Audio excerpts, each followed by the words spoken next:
Good afternoon and welcome, everybody. This would be the Jeff Cameron Show right here on 97 on ESPN Radio. Great to be with you. Hope you're well. Appreciate you. By the way, I think we're good to go here. Hello on YouTube. Yes, I think it's working for now. It's been quite the adventure. We're online, ESPNTallahassee.com. That's where you go to listen live via the streaming free always. You don't have to miss anything, but sometimes you do, and I understand that. When that happens, you want a means by which to catch up. So you can do that on iTunes or in our own audio vault, also the WTSM app. Email us if you want, jcs@979espnradio.com. And, we're good. Hello, YouTubers and Periscopers. A couple of good stories right off the bat involving Florida State that I'll touch on. I'll probably go over this a couple of times for those that are coming in and out of the program. But right off the bat, I did like the piece that Warchant did on Jeff Sims. I'm monitoring that kid. You know I am. I really believe in him, and I'm sinking a lot of my hopes into that guy being the next great leader at Florida State. Talented quarterback, continues to gain weight, and certainly a champion for the class of 2020 as he tries to get everybody and their brother to commit to Florida State. And it seems to be a very genuine passion. I think he's a measured, smart kid, obviously hardworking, and in love with the university, which is refreshing. Here's a question for you about him. Obviously, we want the answer to be we want him to join the ranks of Charlie Ward and Winky and Winston in terms of how great they are on the football field. But how good does he need to be beloved for a long time? Does he need to be E.J. Manuel good, Christian Ponder good, given where we're coming from, given what we're trying to get out of? Yeah, we've been in a mess. We've been in a tailspin at the position for some time. I like James Blackman, and I really want the best for the kid because his attitude is also refreshing. And he's been put in untenable situations, and so I feel for him. But he's got a chance this year if they can block it all. To get his just due. So I'm rooting for him for that, for those purposes, obviously. But I think his ceiling is limited. I don't think he's an elite quarterback, and I don't think he can be. So to answer your question, I don't know. How good does he have to be? So quality of talent? Well, you're pinning your hopes, right? You're like, I hope this is the guy. Well, what does that mean? You think he's going to lift a Heisman, or you think he's going to be EJ? That's hard to predict. I don't think what accompanies this guy's commitment to Florida State is the kind of hyperbole from people following recruiting in college football in the same manner that they did about Jameis. I mean, Jameis was considered to be an elite get for Jimbo, a can't-miss good player. Trevor Lawrence is that guy for Clemson, obviously, and they've had a series of them, unfortunately. So I don't think Jeff Sims is thought of in that way. He's still growing, and the way he's viewed now, obviously, in composite rankings, he's up to a 4-star. I think he can really play. I like what I see. I mean, all I'm watching are 7-on-7 and things like that. When you see him make the throws, he can spin it. I don't think it's all-time great arm. I don't think it's all of that, but I think he looks like a guy that is he's multidimensional. First of all, he's a really good athlete, so he's going to be able to get out of trouble, and I think he's the kind of guy that can run this offense if we're able to block it up at all at a real high level. How good? That's interesting. That's a good question. I hadn't thought about applying. See, when I say I'm hanging my hopes on him, I think he's good enough to make the plays and win football games. To what degree, by way of comparison to all-time greats, I haven't given that a thought. I don't put him in a category in my mind that he's going to be Charlie Ward. I mean, that's insane to have those expectations. Charlie Ward was a freak. Charlie Ward's one of the all-time great athletes college sports has ever seen, let alone Florida State. I mean, how is it you're a Heisman-winning trophy quarterback and then you're a point guard in the NBA for a decade plus? I mean, you got to be pretty special. So that's crazy, right? And Winky and Winston and all that. I think more about him this way. We've had a series of guys that you couldn't believe in and that the team didn't believe in either because they weren't good enough or they were a combination of average and also bad for the locker room and selfish. You've had some guys that just, DeAndre Francois, I'm not a fan. I mean, I don't know how many ways I could say it. I did over the years that he was here. I'm just not a fan. I thought he was a terrible leader. I thought everything he did exhibited selfishness and revealed that he was a terrible leader. And our hopes, were basically draped on him in that he was going to figure it out, that he was going to get it together and be this other person. And occasionally he would temporarily fool us, and then it would be revealed that, no, he really hadn't gotten it together, and he really, Plus, his ceiling was that of a guy that's not good enough really to get drafted. He's just not that good a player. So we need a guy at the most important position on the field that not only makes plays, but others follow and believe in. And you need a guy, when you look around at these teams that are dominating, do they have good offensive lines? Do they have good defensive lines? Do they have great skill position players? Are they getting a lot of kids drafted? Of course, the answer is yes to all of that, typically, if you're winning 12 games and making it to the college football playoff. You have to have a lot of things going for you. But in every case, it seems like I look at these teams, whether it's Clemson or it's Alabama with Tua, go to Oklahoma where they've had the last 2 Heisman Trophy winners. Those teams believed in those players and liked those guys and followed them and believed in them and got in lockstep with those guys. Plus, they were really good. I think Sims can be that. I don't mean that he's going to win the Heisman. I don't mean that he's going to get drafted in the first round. I believe he can be the kind of leader that people follow because I believe his passion for Florida State and his commitment to this school as both the ringleader for the class and then the catalyst for the turnaround is genuine. And you can pick up on that. When you hear a guy talk about a school or you hear a guy talk about how excited he is, especially the way he does it, because he does it every chance he gets. It's like he doesn't miss an opportunity to pimp all things Florida State. And if I'm just speaking to Florida State people and I'm not looking big picture of college football and I'm just tugging on the heartstrings, how do you not fall in love with that guy? And we have been put through the ringer. Good God, we sucked 3 years ago, 2 years ago, and last year. I know what our record was 3 years ago, but that was not a great team. 2 years ago, Jimbo leaves 6-7 at the time that he does, and then this season last year is historically bad in terms of modern Florida State football.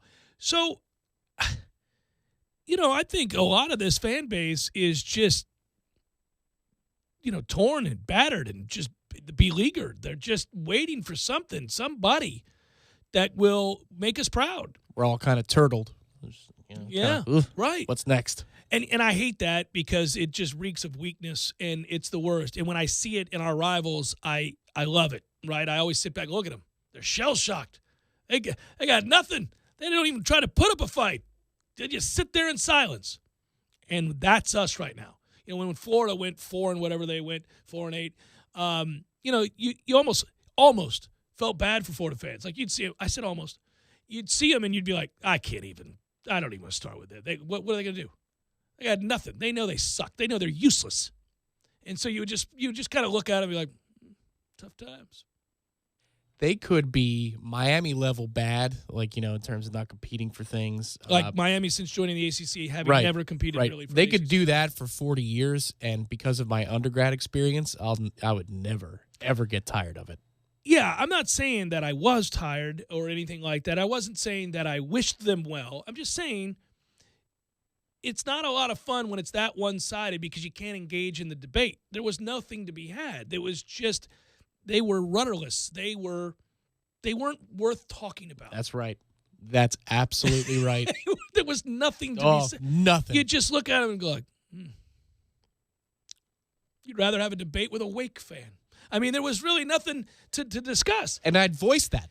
When I was in the swamp, I was like, man, at least Wake did this. At least they kept us at 7 points at half. Right. But the problem is we merged into that. And now if I'm gonna point and make fun of and continue to chide when our rivals are down or when teams that we seek to certainly best on a regular basis in the conference and the region, then I have to admit it when we're going through it. And we have. And we're going through one right now that's just, it's hard. It hurts just to admit out loud. That's why I keep bringing up Jeff Sims is he's this kid that people gravitate towards. And he's got a certain what for to him and a vibe about him that I sense is the truth. I could be mistaken. I could end up being burned. I don't think so, though. It cannot be overstated the impact that the end of Jimbo's tenure and the first year of Willie's tenure has had on you and show content because recruiting is now talked about as a genuine bona fide topic in a way it never has been before. This kid has not played one down of his senior season yet. I know. It's a weird place for the show to be, but it's completely understandable. Well, and I can't, one thing we're going to do, and sometimes it's to my detriment and sometimes it elevates the show, is we're going to be honest about what's on our mind and about the things we're thinking about in regards to both sports and things outside of sports and all of that. And sometimes you're with me on that and sometimes you're not. And I'm talking about you specifically and also the listenership. That's just the way it's going to go. But you're never going to question whether or not it's genuine. It's genuine. I'm looking at this stuff I know. in a way that I never do. That's what I'm saying. It But by the changed way- the show in a way because recruiting, we always laugh at it because we always knew that we're going to be a top 10 class. Right. But see, when you've dug a hole this big and you suck and you don't like the way you feel, then you want to know, hey, man, where's the antidote? I need to get out of this. This is not good. And the way to get out of this is to get better players. And that's a fact. You got to get better players and you got to get leaders. You got to get people in here that not only can play the game, but that others will follow and fight for and fight along with. And, we have had a shortage of those kinds of kids. Hey, man, when times are tight, what do? You look at the grocery list line by line, and you're saying to yourself, okay.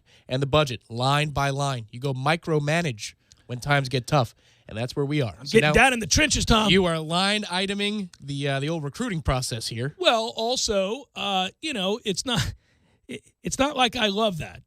I'll talk about it because I'm doing it, and it reflects me in the show. But at the same time, you've heard me in here when I'm reading about these kids, when I'm pulling up, Jalen McCluster the other day, and I'll say, look what they've reduced me to.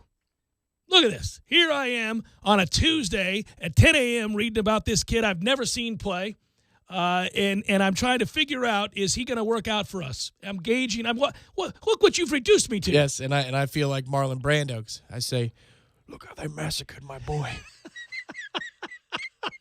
I'm walking in through the doors going, did you see that Steven Dix tape? That kid looks like he could play. Tom's going, who is Steven Dix, Jeff? He's a linebacker. He's committed to us. And he's one of many linebackers committed to us. What about Keyshawn Green, Tom? Jeff, I don't even know who you are anymore. That's kind of that's where we're at.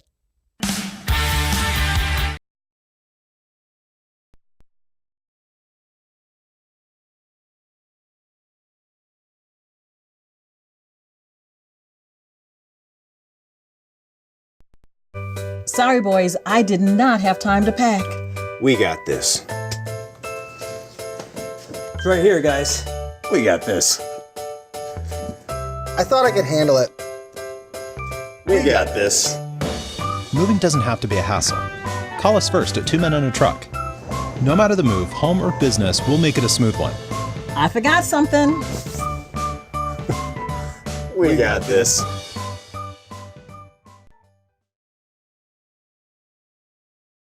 Experience a more vibrant life today with Orangetheory Fitness. To find out more, go to orangetheoryfitness.com. And now, an ad from Mom. Here I go. Bundling home and auto with Progressive can save you money on your car insurance. No kidding. Oh, all right. I'm sorry. I added that last part in. You can edit that out, right? Or you can keep it in if you like. I mean, my opinion is I think it's good. I think other people my age would like it. It's very relatable. Progressive can't save you from becoming your parents, but we can save you money when you bundle home and auto. Progressive Casualty Insurance Company, affiliates, and other insurers. Discounts not available.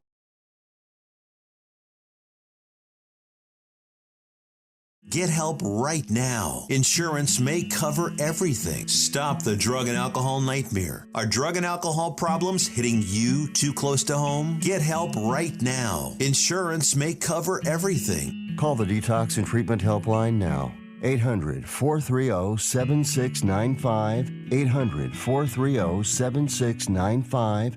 That's 800-430-7695. It may not be stomach issues.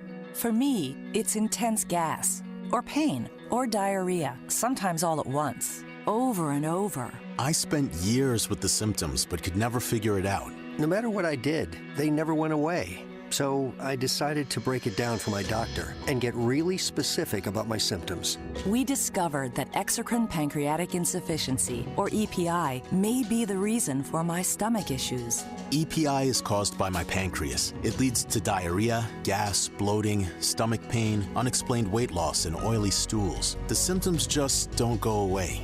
But EPI can show up with even one symptom. The good news? EPI is manageable.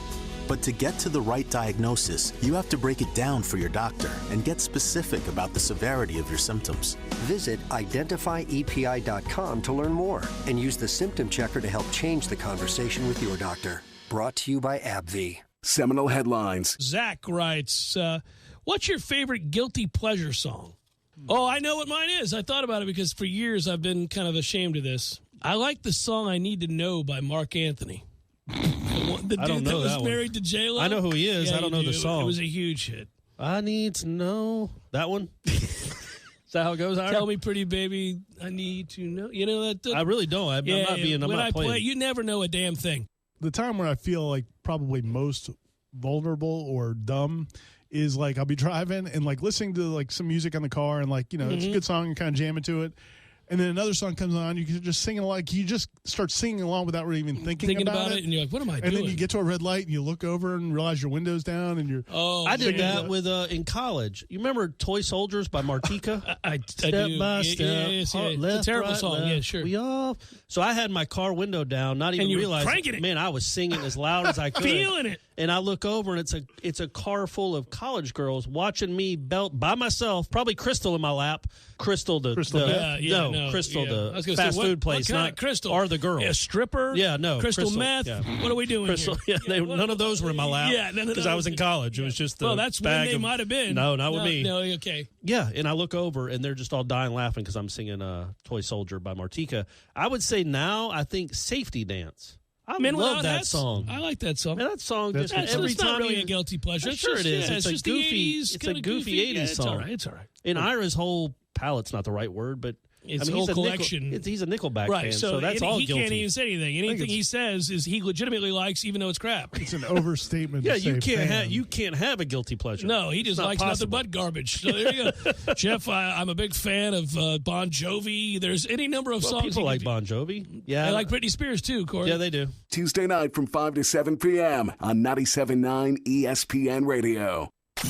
With a roster full of young superstars, the sky's the limit for the 2019 Atlanta Braves, and we'll bring you every huge moment. Acuna running out of room on the warning track, leaping, made the catch.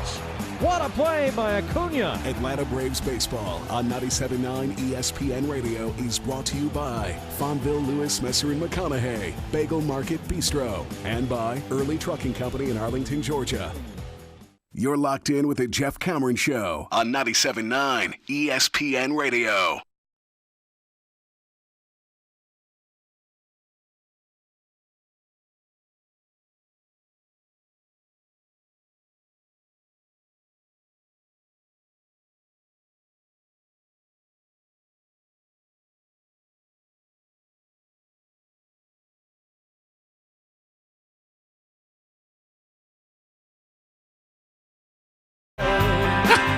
This is a bizarre story. And I ran across it literally seconds ago, so quick detour. We're going to discover this story together. Well, I just thought about something as I read it. I thought, how did somebody not get punched? There is a time to resort to violence, and this would appear to be one of them. So I'm kind of shocked. The organizers of the London Marathon said today that they are going to investigate reports from a pacer that runners at the tail end of their 26.2-mile journey there were sprayed with cleaning fluid and hassled to speed up by the event officials and cleanup workers. The director for the London Marathon said they're very sorry to hear of these experiences for a small number of the participants during the marathon, which took place on Sunday. 42,549 runners completed the marathon, which takes place in the British capital, their major landmarks there. So this is the part that made me crack up. So you've got various participants giving their side of this story about being treated poorly, and one person said they saw runners who were crying at the end, and one person outlined, quote, horrendous treatment that a number of her and a number of runners received during a Facebook post, and they posted their experience there. So apparently here's where it happened.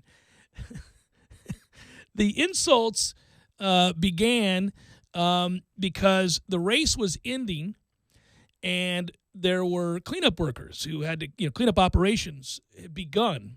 And there were still a number of people finishing the race. A marathon is freaking hard. It's 26.2 miles.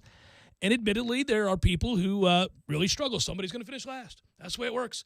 But I tip the cap. Normally I make fun of people, but here I'm not going to. If you finish a marathon, good on you. You get a trophy. You get something. You certainly don't deserve to be made fun of. Let's put it that way. But I wanted to know what kind of insults were being hurled. And because I thought, what would you say to somebody who is just completing 26.2 miles other than bravo? Well, I mean, what would you say? So this is what they said. The cleanup operations crew began to taunt people who were lagging behind, noting, if you weren't so effing fat, you could be faster, and it's a race, not a walk.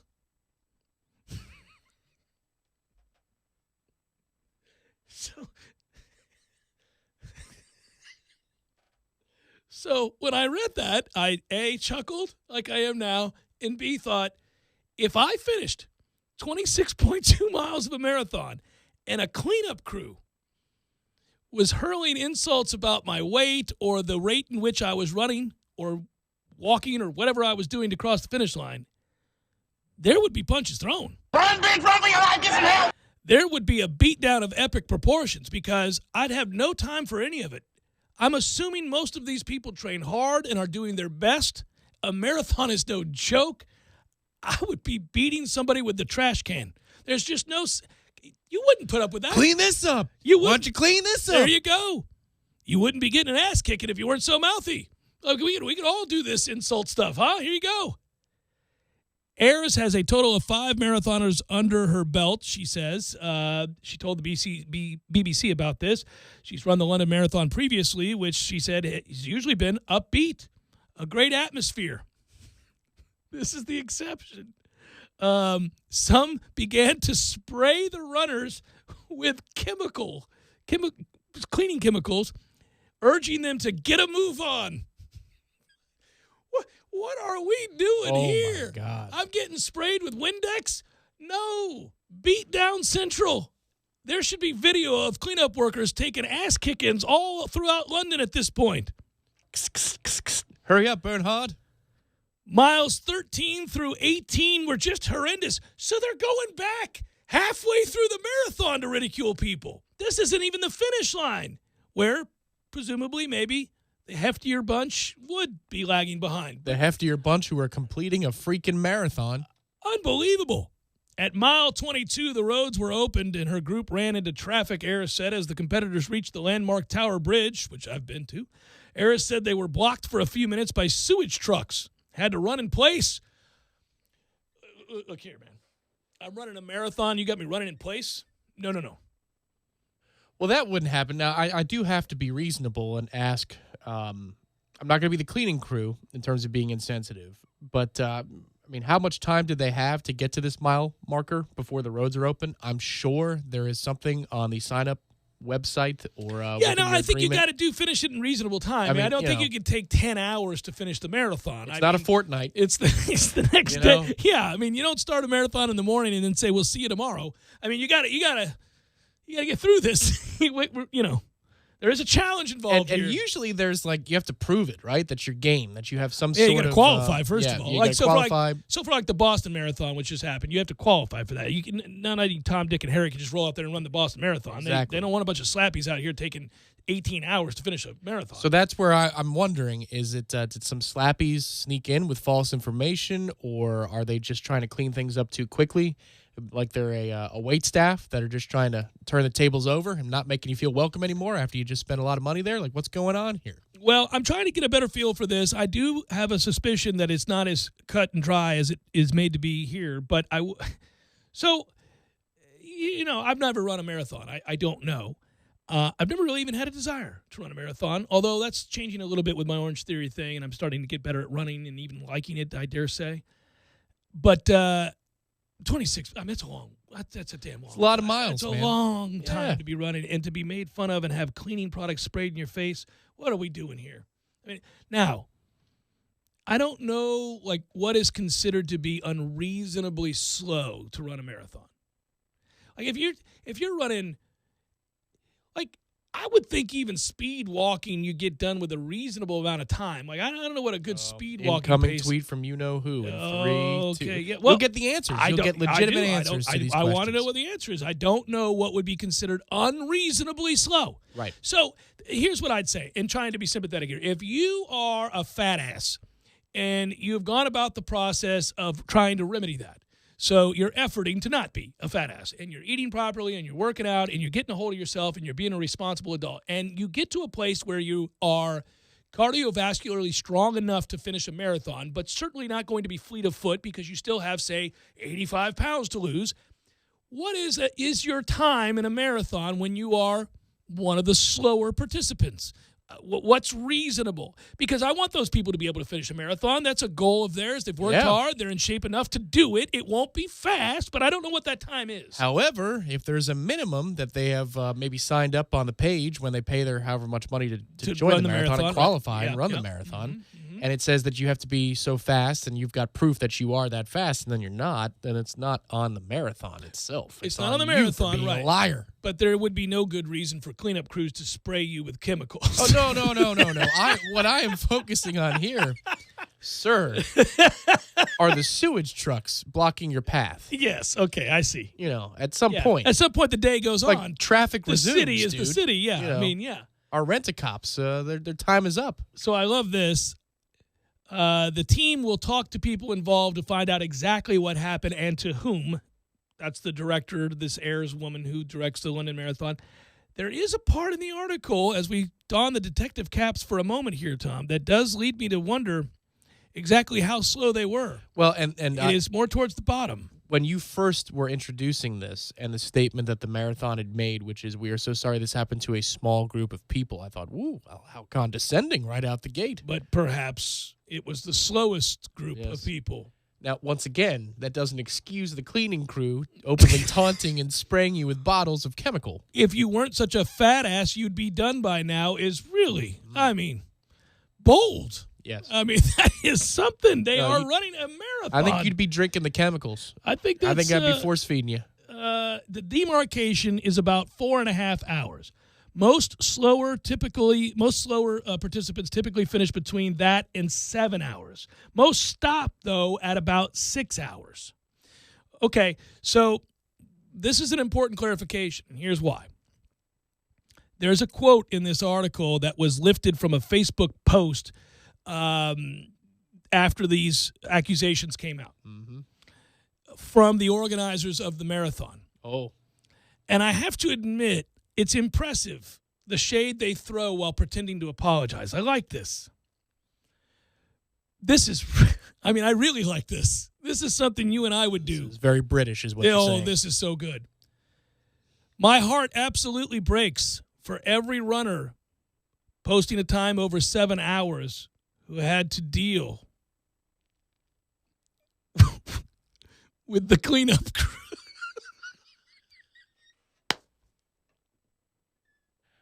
I think you might want to reintroduce Part A and Part B again. That is... It can be so easy if you're a faster runner to kind of not notice what's going on in the back. But those are my heroes. Those are the heroes in the back. It's horrible, but they did get their medals, and we are proud of them. Stick them in your mouth and suck them. They said they will ensure that the 2020 marathon does not have this problem. Right. Yes, and I don't think it'll have anything to do with, the cleaning crew may be remedied. They may go get a new operations crew. I'm picturing the cleaning crew with cigarettes hanging out of their mouth. A guy just had a beer at 10 a.m. He's like, let's go, fat ass. Let's go. So he's from New York. Yeah, He's over there in London. It's Michael Rappaport. Eat a carrot. Let's go. I'd put a carrot in front of your face, but I know that wouldn't attract his speech up. If Bill Burr is there, we should all be there. But damn it, man. Still, that cleaning crew would catch they'd catch some fish and chips, and by that I mean the left and right. At Jay Cameron Show, if you can't finish a marathon in 6 hours, you need to rethink your training strategy. That's from Mario. Average marathon time, Jeff, is 4 hours, 22 minutes.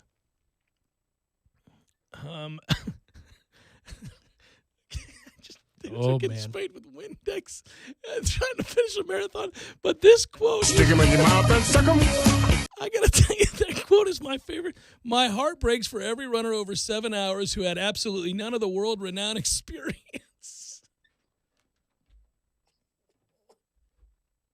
I think we need to have a meeting. They're like, my man. Listen, man. It's been 8 hours. As the PR firm goes international, we have to step up our game. Are you kidding me? That's an incredible quote. That is just casting shade for days. Rick Pitino is playing softball compared to these guys' baseball. That was, we have to issue an apology. I don't want to issue an apology, Mary. We have got to issue an apology. These people were sprayed with Windex. They paid to be in the marathon. They took 8 hours and 7 minutes. I've got people who could centipede faster than that through a marathon. What are we doing? Well, the problem is... You should try that. Because there was a guy who wore Big Ben in the marathon, right? Yes, or, I'm sorry, the Elizabeth Tower. He finished. He sure did. Yeah. I'll bet there weren't any sewage trucks in front of him. He wasn't sprayed with Windex.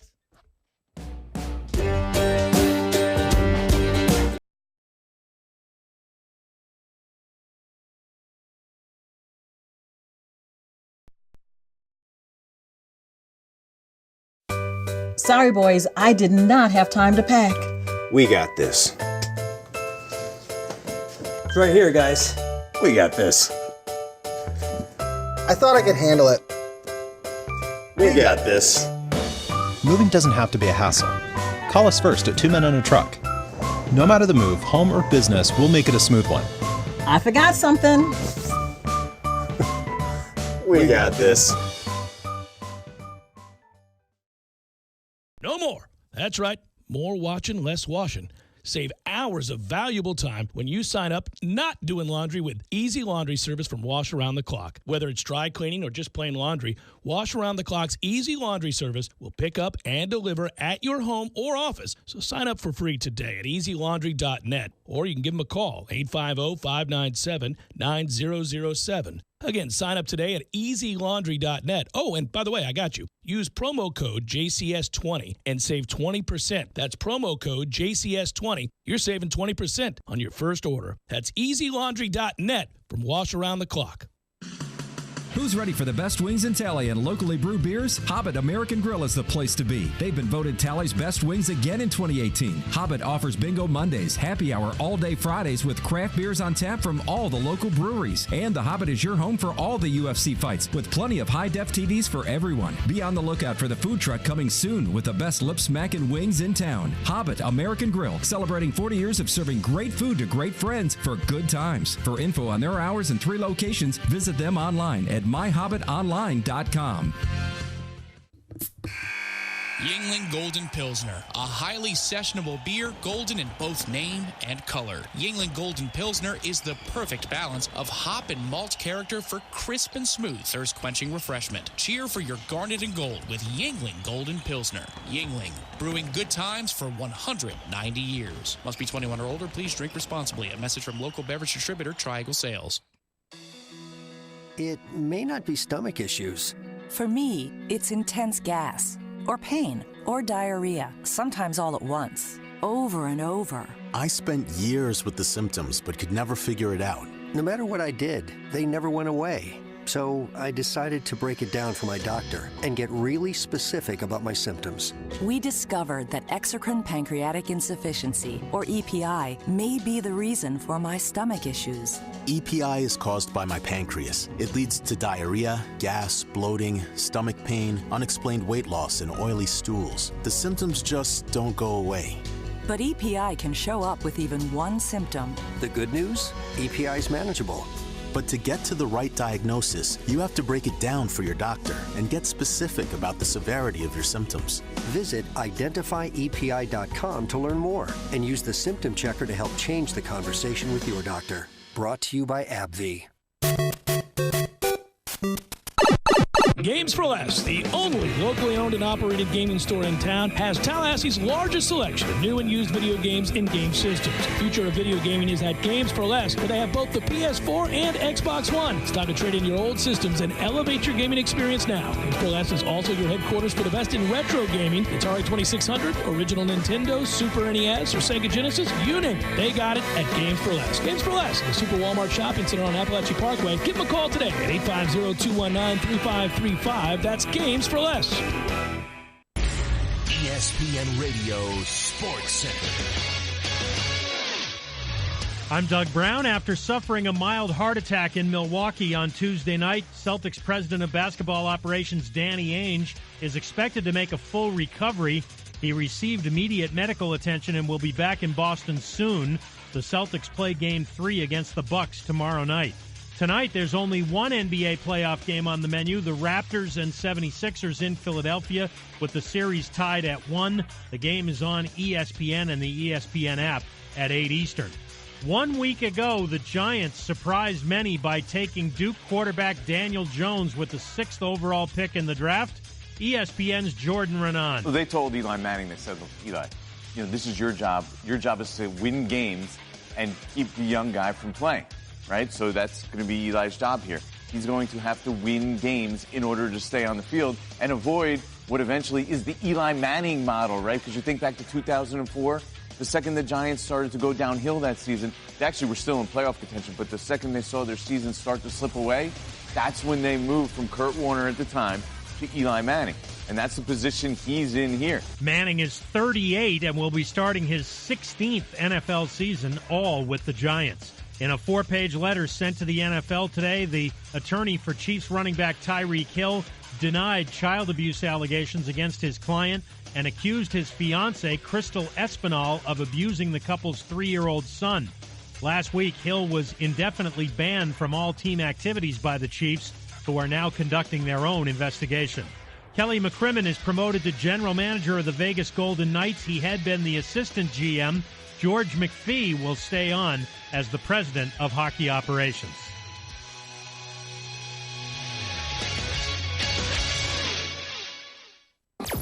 Broadcasting live from the Tallahassee Dodge Chrysler Jeep Ram Fiat Studios in the capital city of Tallahassee. This is the Jeff Cameron Show, brought to you by Cornerstone Tool and Fastener on 97.9 ESPN Radio.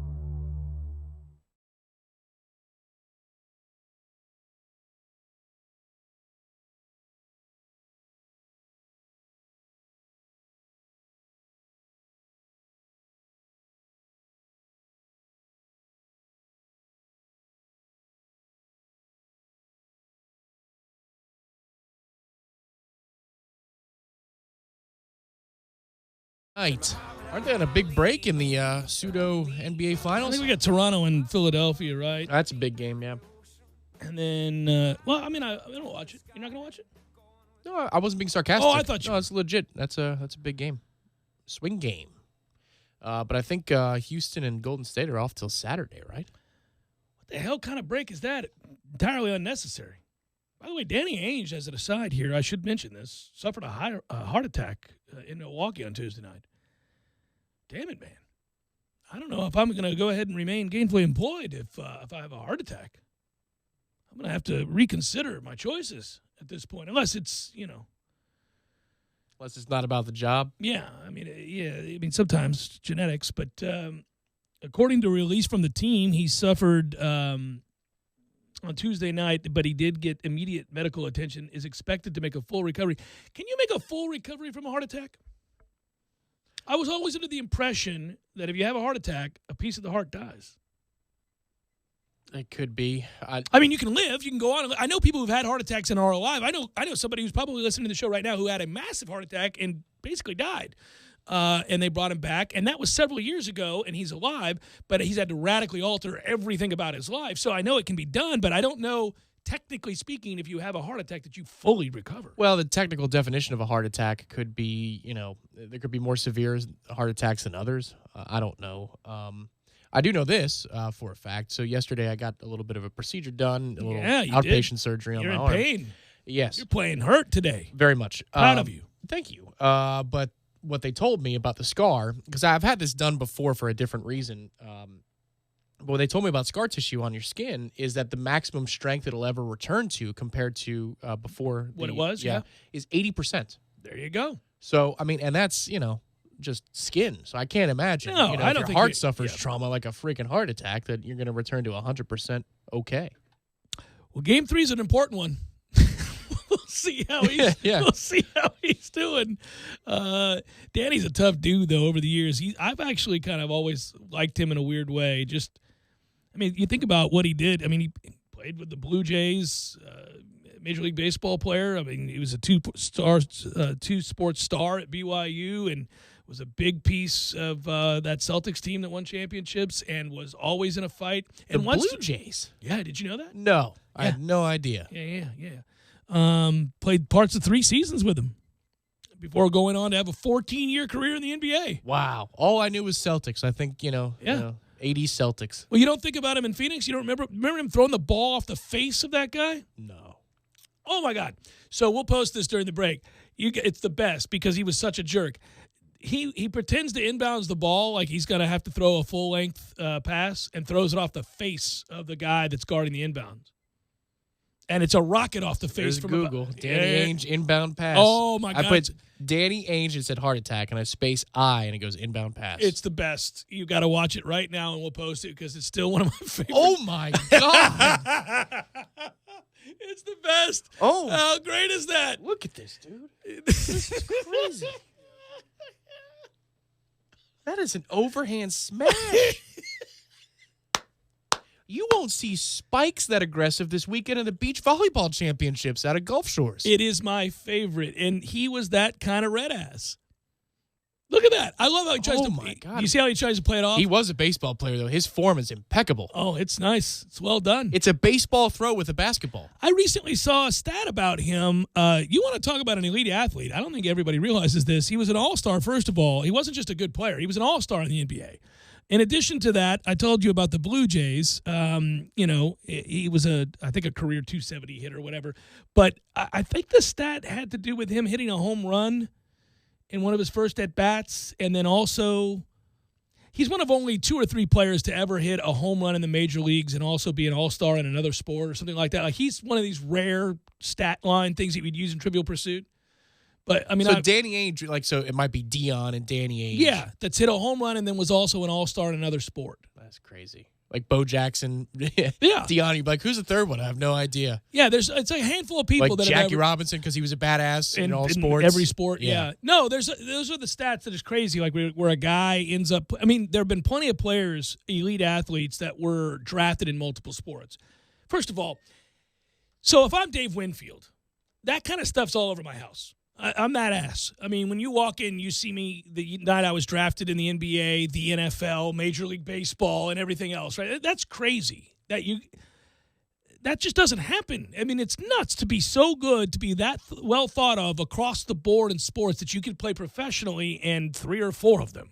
That's it's like Thorpe and things, people like that. It's nuts. But yeah, you would never to look at Danny Ainge, and I'm not talking about color. You would never to look at Danny Ainge go, that guy's one of the best athletes of all time. Never. But, 14 years in the NBA, you were an all-star, and you played 3 seasons of Major League Baseball. The NBA. Yes. That's where, yeah. Yeah, that's what I mean. I mean, that's a badass.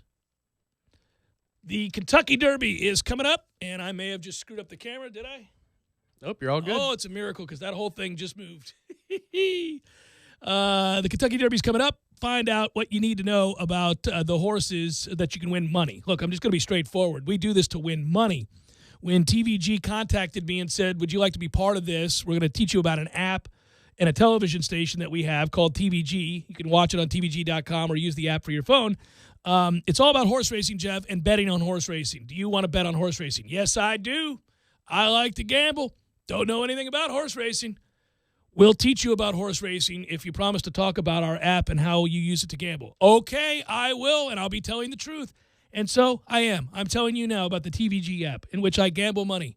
Legally, not illegally. Yeah, that's right. Legally. Drop the IL. Oh, that's it right. is perfectly legal. A lot of the gambling I do is illegal, but not on the TVG app. That is legal. Won't be including that in the air check. Okay. Here's how you get the app so that you can find out all the goodness about TVG. Just download TVG on your phone on the app or go to tvg.com/979 for this exclusive offer. My listeners are going to do well for themselves. You'll get the double your deposit of up to $100, plus they'll throw in an extra $20, so you got $220 that you're working with. They've got TVG offers the best online betting experience, of course, but that's because they also have a lot of promotions where you don't even have to win the race. Your horse can finish third and you win money. So you're just looking for a nugget, man, just something like, is this horse going to place at all, and I can win money off of that? And they have experts that tell you yay or nay why they think that will happen. They don't always get it right. Nobody does, or else we'd all live in Vegas.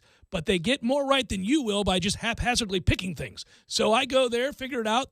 We all have guys that we like in each sport, right? This guy seems to know what he's talking about over here. I have found my TVG people that seem to know the horses, and I ride with them until they go cold. Then I go to somebody else.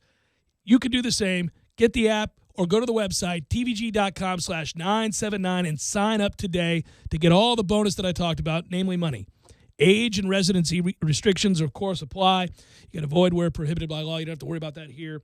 And full terms and conditions, if you want to know more, tvg.com/979. Woohoo!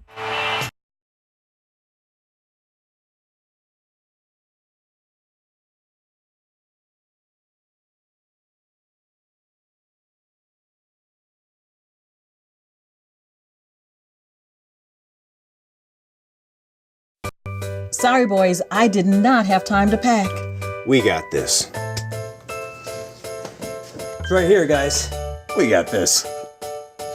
I thought I could handle it. We got this. Moving doesn't have to be a hassle. Call us first at 2 Men and a Truck. No matter the move, home or business, we'll make it a smooth one. I forgot something. We got this.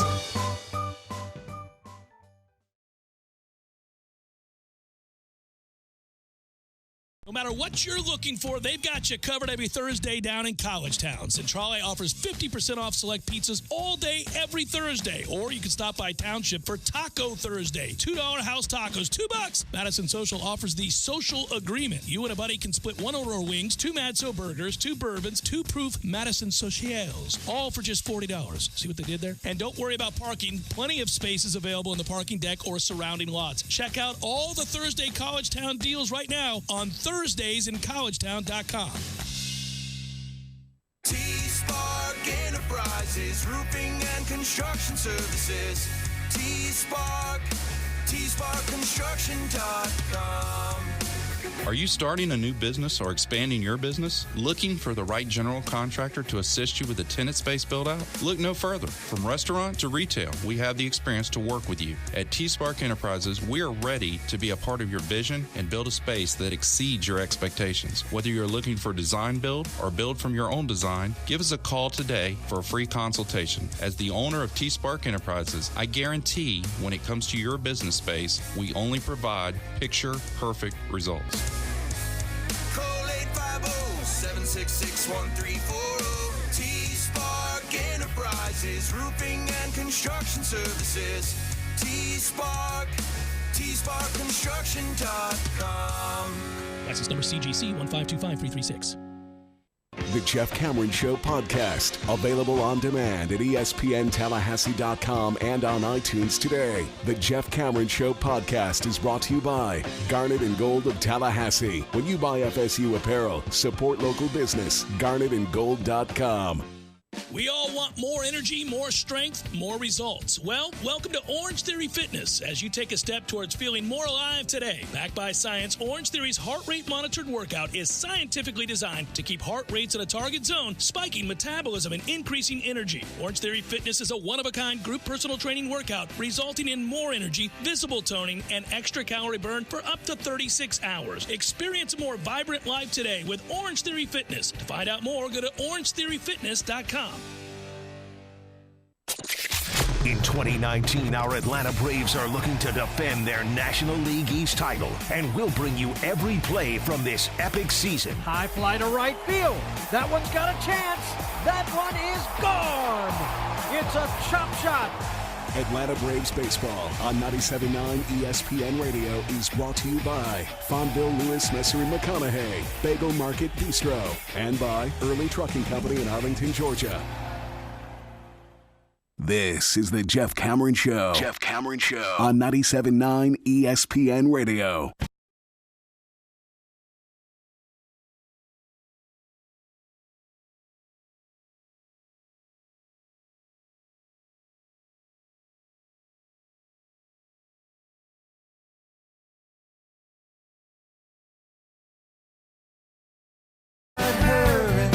Florida quarterback Jalen Jones, who is now in the NCAA transfer portal, was accused of sexual battery by two women in April. According to two University of Florida Police Department reports, two Florida students accused Jones of sexual assault in separate incidents in his apartment. Both women declined to press charges. The first incident started as a consensual sex until the woman told Jones to stop repeatedly. According to the police report, he refused. She was able to push him off and run. In the second incident, a short time later, Jones approached a different woman in the kitchen. She told police that he assaulted her there, and even though she told him to stop, he didn't. And then she fled as well. We are aware of the incident reports and have followed athletic department and campus protocols, says University of Florida spokesman Steve McClain. Jones, an ESPN 300 prospect from Richmond, Virginia, enrolled at the University of Florida in January and participated in spring football, announced that he was transferring yesterday. Now we know why. There were rumblings the moment that this went public that he was in the transfer portal, that it was tied to something that was still to come in terms of public knowledge. Well, you got real problems there. Transfer portal isn't going to help you. No, I won't even dignify it with the portal sound effect. No. But that is the latest update. We had mentioned his transferring one other time, or his potential transferring, and so I thought I'd put a ribbon on it with the follow-up story, which is a sad and desperately sad affair. Hopefully that gets resolved properly. Open and shut here, it sounds like. Two separate incidents. I mean, come on. What are we doing? Sounds like it. Wonder what kind of hearing they'll hold. We know what happened last time. Well, I don't know that he's good enough to warrant an actual booster to preside over the Title IX proceedings. You remember it as I do. Hour number 2, forthcoming. Stay with.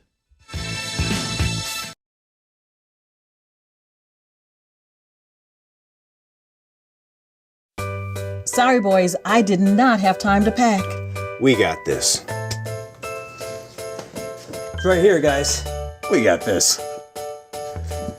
I thought I could handle it. We got this. Moving doesn't have to be a hassle. Call us first at 2 Men and a Truck. No matter the move, home or business, we'll make it a smooth one. I forgot something. We got this. To Earth Fair is your headquarters for FSU and Major League Baseball. Trivia Tuesdays, Beer Bingo Thursdays, and of course, all the moments you'll never forget. For the championship! The Corner Pocket Bar and Grill, 2475 Appalachie Parkway. Tallahassee loves the Corner Pocket.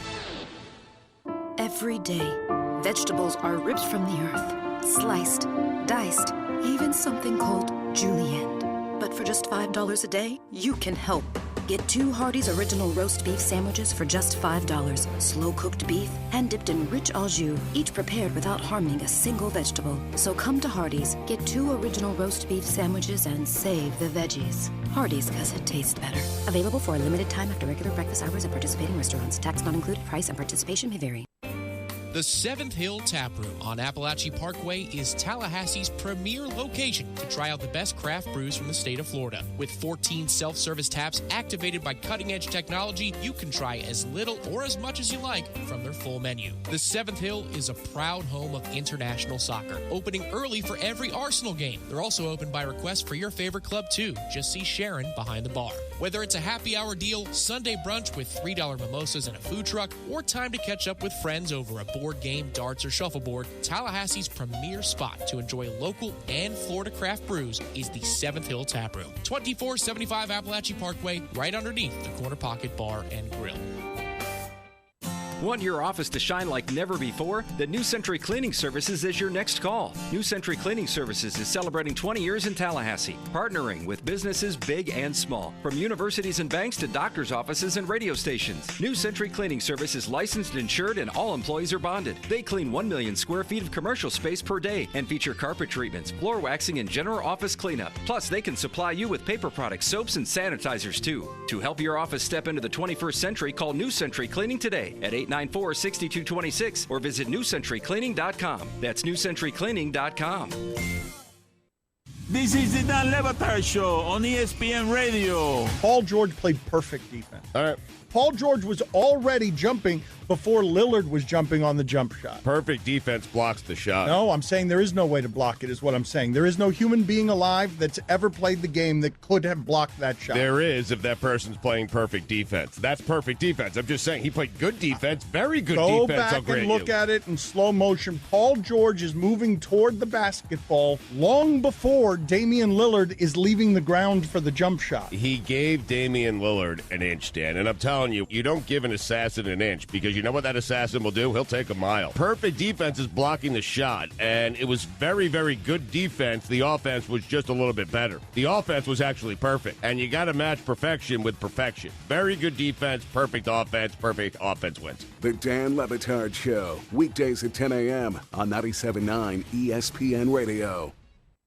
Hi, Chris Kraft for Kraft Nissan. Look around. That's right, you see Nissans everywhere. Tallahassee has officially become a Nissan town. Kraft Nissan town. Why? Because Kraft Nissan has the best pricing, best selection, and the best buying experience in town. And at Kraft Nissan, you get the best value for your dollar with more standard features, our exclusive and the original lifetime warranty, our easy choice menu that gives you a price and payment in writing, our New For You program that helps people with damaged credit, and every new 2018 Nissan we sell has available 0% interest for 60 months, plus $1,000 over Kelley Blue Book for your trade. Best of all, my people are the best in the business. They'll greet you with a smile and a handshake, and they know your time is valuable. My managers are always accessible, and of course, you can always ask for me or my brother Peter. Bottom line, if you need a new or pre-owned car, you need to experience the Kraft difference. Great people, great product, great price, with the best car buying experience in town. Kraft Nissan on Mahan Drive between Academy Sports and Costco. And remember, if you don't see the Kraft tag on your car, you paid too much, way too much. Driving every day from the Tallahassee Dodge Chrysler Jeep Ram Fiat Studios. This is 97.9 ESPN Radio, WTSM, Woodville, Thomasville, Tallahassee. ESPN Radio Sports Center. I'm Doug Brown. After suffering a mild heart attack in Milwaukee on Tuesday night, Celtics president of basketball operations Danny Ainge is expected to make a full recovery. He received immediate medical attention and will be back in Boston soon. The Celtics play Game 3 against the Bucks tomorrow night. Tonight, there's only one NBA playoff game on the menu, the Raptors and 76ers in Philadelphia, with the series tied at 1. The game is on ESPN and the ESPN app at 8 Eastern. 1 week ago, the Giants surprised many by taking Duke quarterback Daniel Jones with the 6th overall pick in the draft.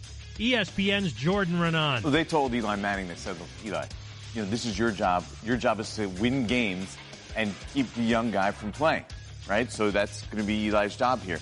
He's going to have to win games in order to stay on the field and avoid what eventually is the Eli Manning model, right? Because you think back to 2004, the second the Giants started to go downhill that season, they actually were still in playoff contention, but the second they saw their season start to slip away, that's when they moved from Kurt Warner at the time to Eli Manning.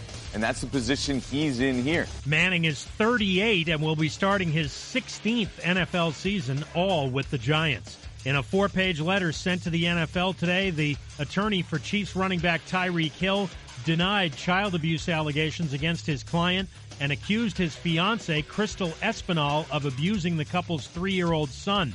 Last week, Hill was indefinitely banned from all team activities by the Chiefs, who are now conducting their own investigation. Kelly McCrimmon is promoted to general manager of the Vegas Golden Knights. He had been the assistant GM. George McPhee will stay on as the president of hockey operations. Woo! Broadcasting live from the Tallahassee Dodge Chrysler Jeep Ram Fiat Studios in the capital city of Tallahassee. This is the Jeff Cameron Show, brought to you by Cornerstone Tool and Fastener on 97.9 ESPN Radio.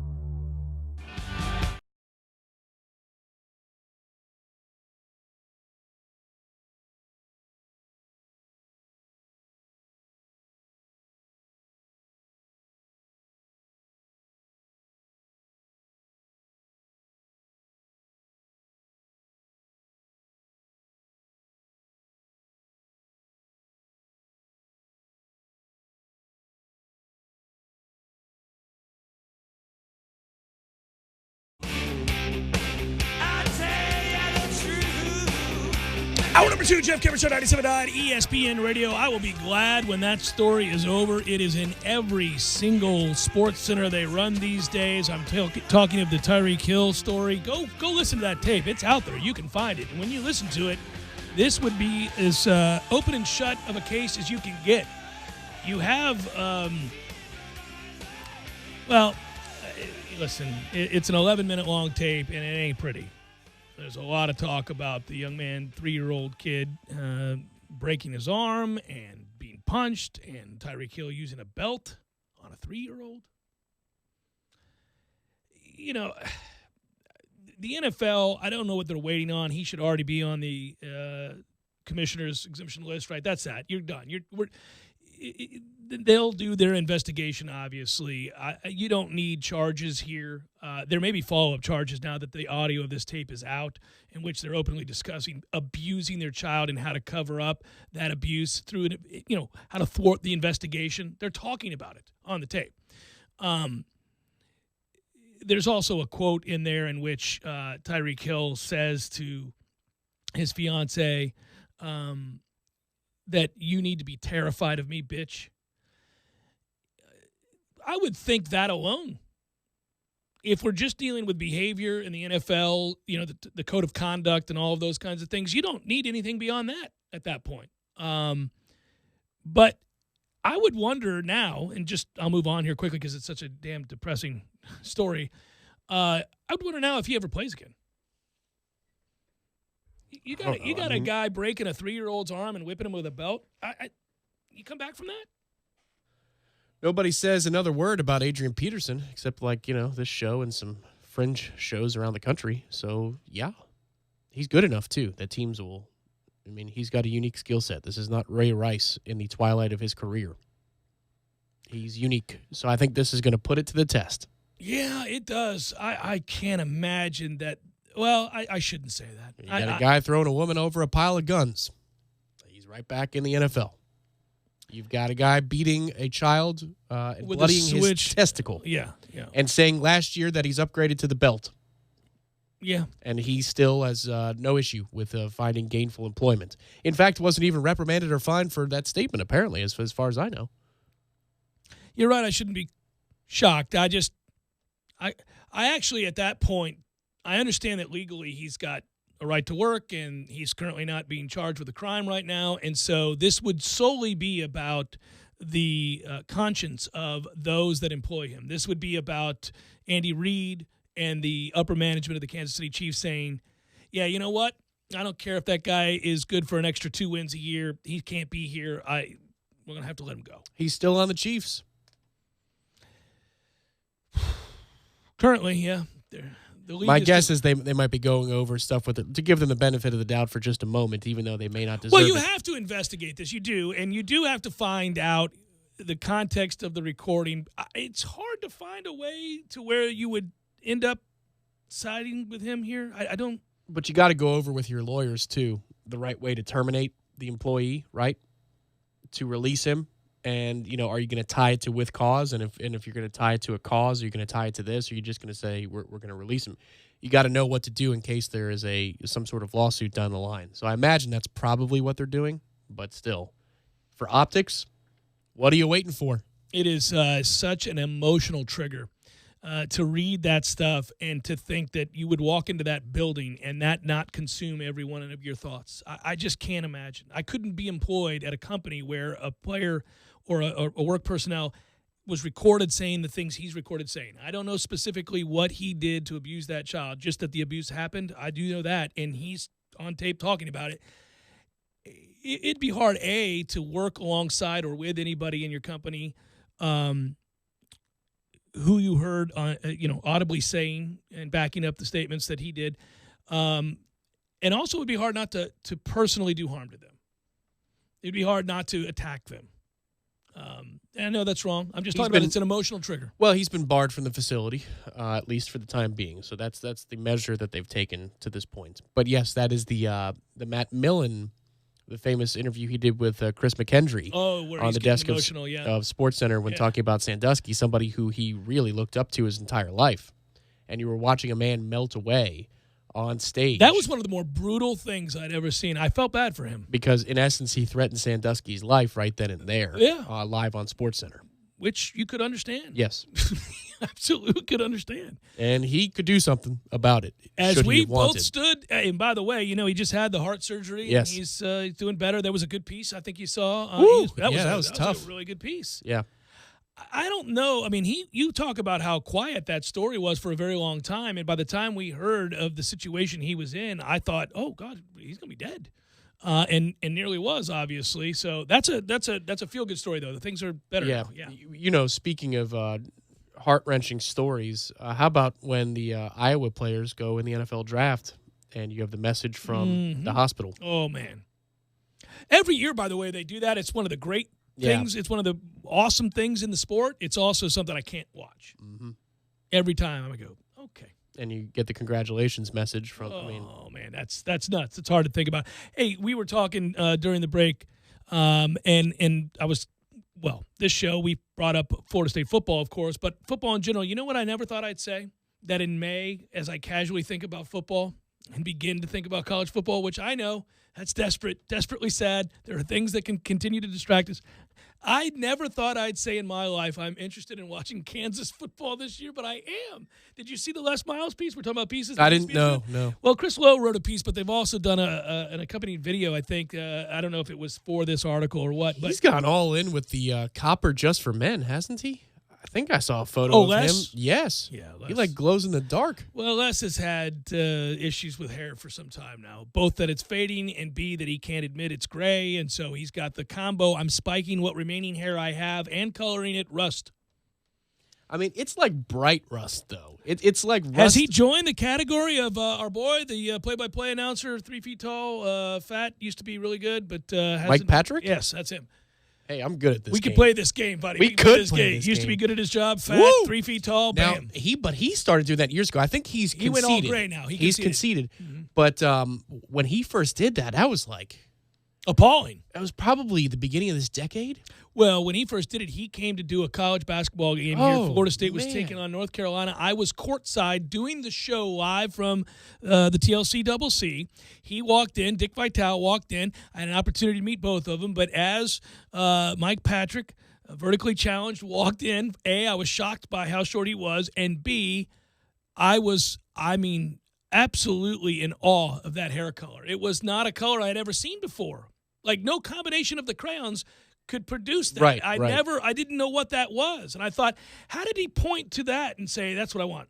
I want this thing. That's not even a color. Because it was kind of like blondish, though. It was blonde, red, green, tinge of rust. There was a lot of weird stuff going on there. So what Les has, what I'd liken it to, is like the rock formations in Arizona at night. You know, at the dusk of dusk. Oh, that's and you could beautiful. just see a little bit of red. Maybe that's what he's going for, Tom. Yeah, it could be. He's just expressing the artist from within.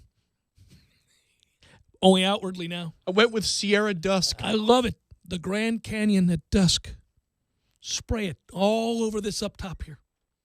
And then let's mousse it. Nothing says Kansas like the Grand Canyon at dusk. Yeah, man. My boy here is actually pretty funny talking about Kansas football. And he mentioned that there's nowhere to go but up. And he's not wrong.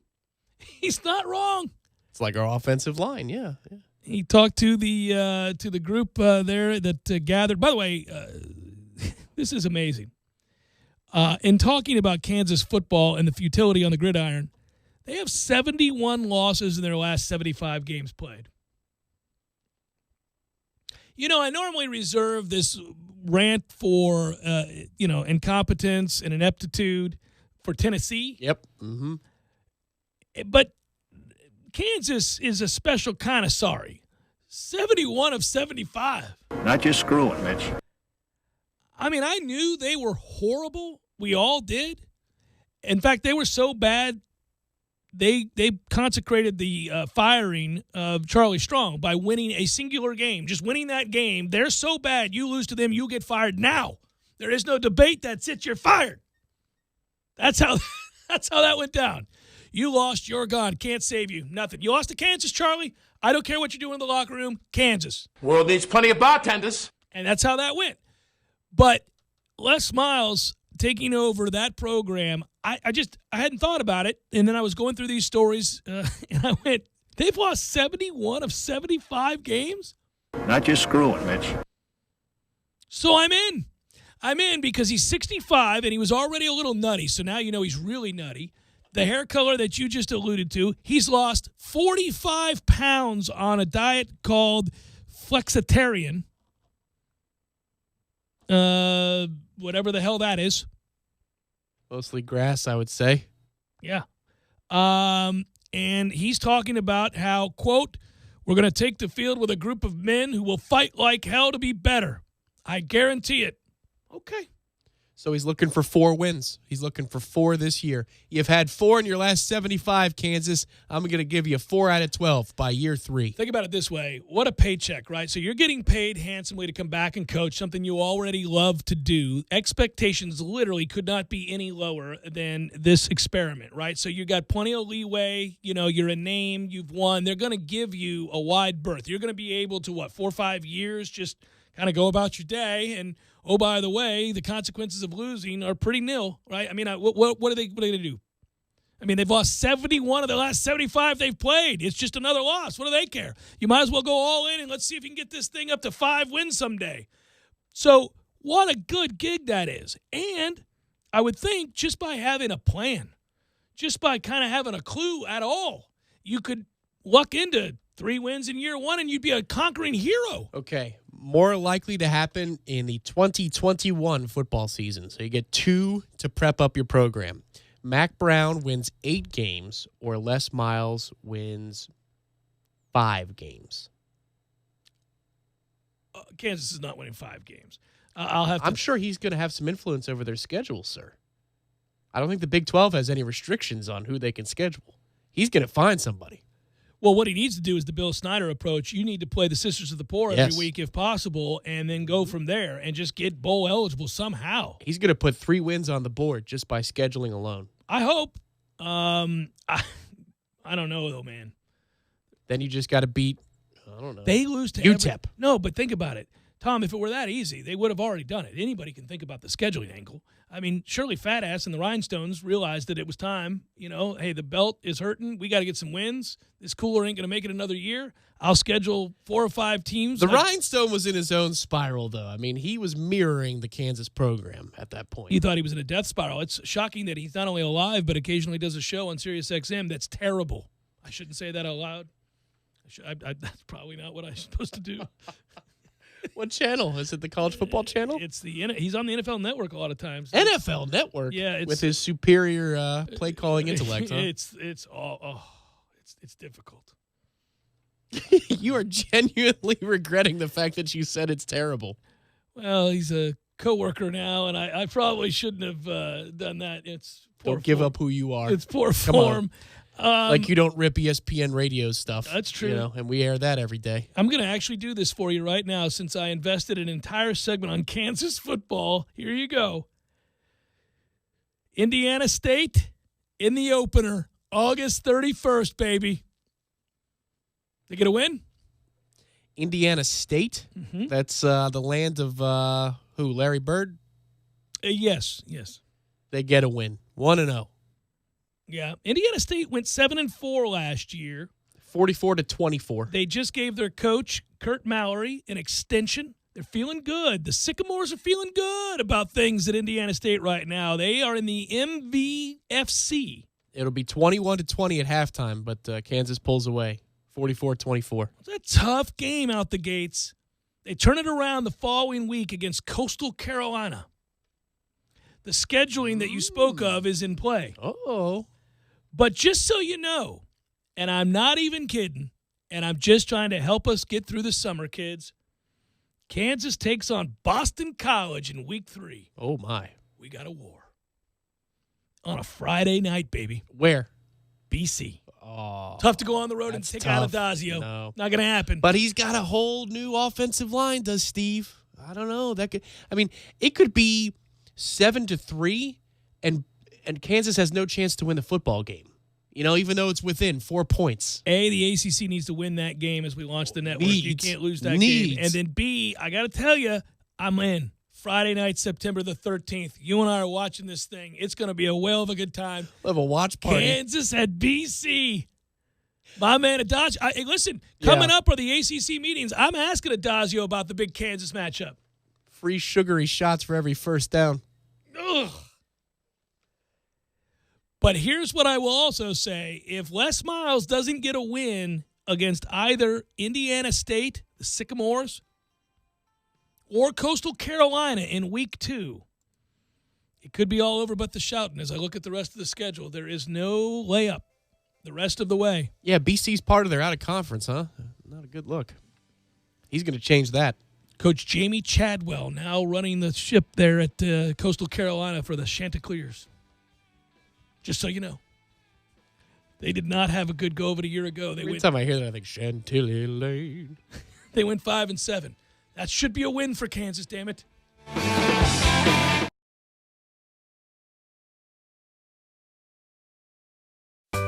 Sorry, boys, I did not have time to pack. We got this. It's right here, guys. We got this. I thought I could handle it. We got this. Moving doesn't have to be a hassle. Call us first at 2 Men and a Truck. No matter the move, home or business, we'll make it a smooth one. I forgot something. We got this.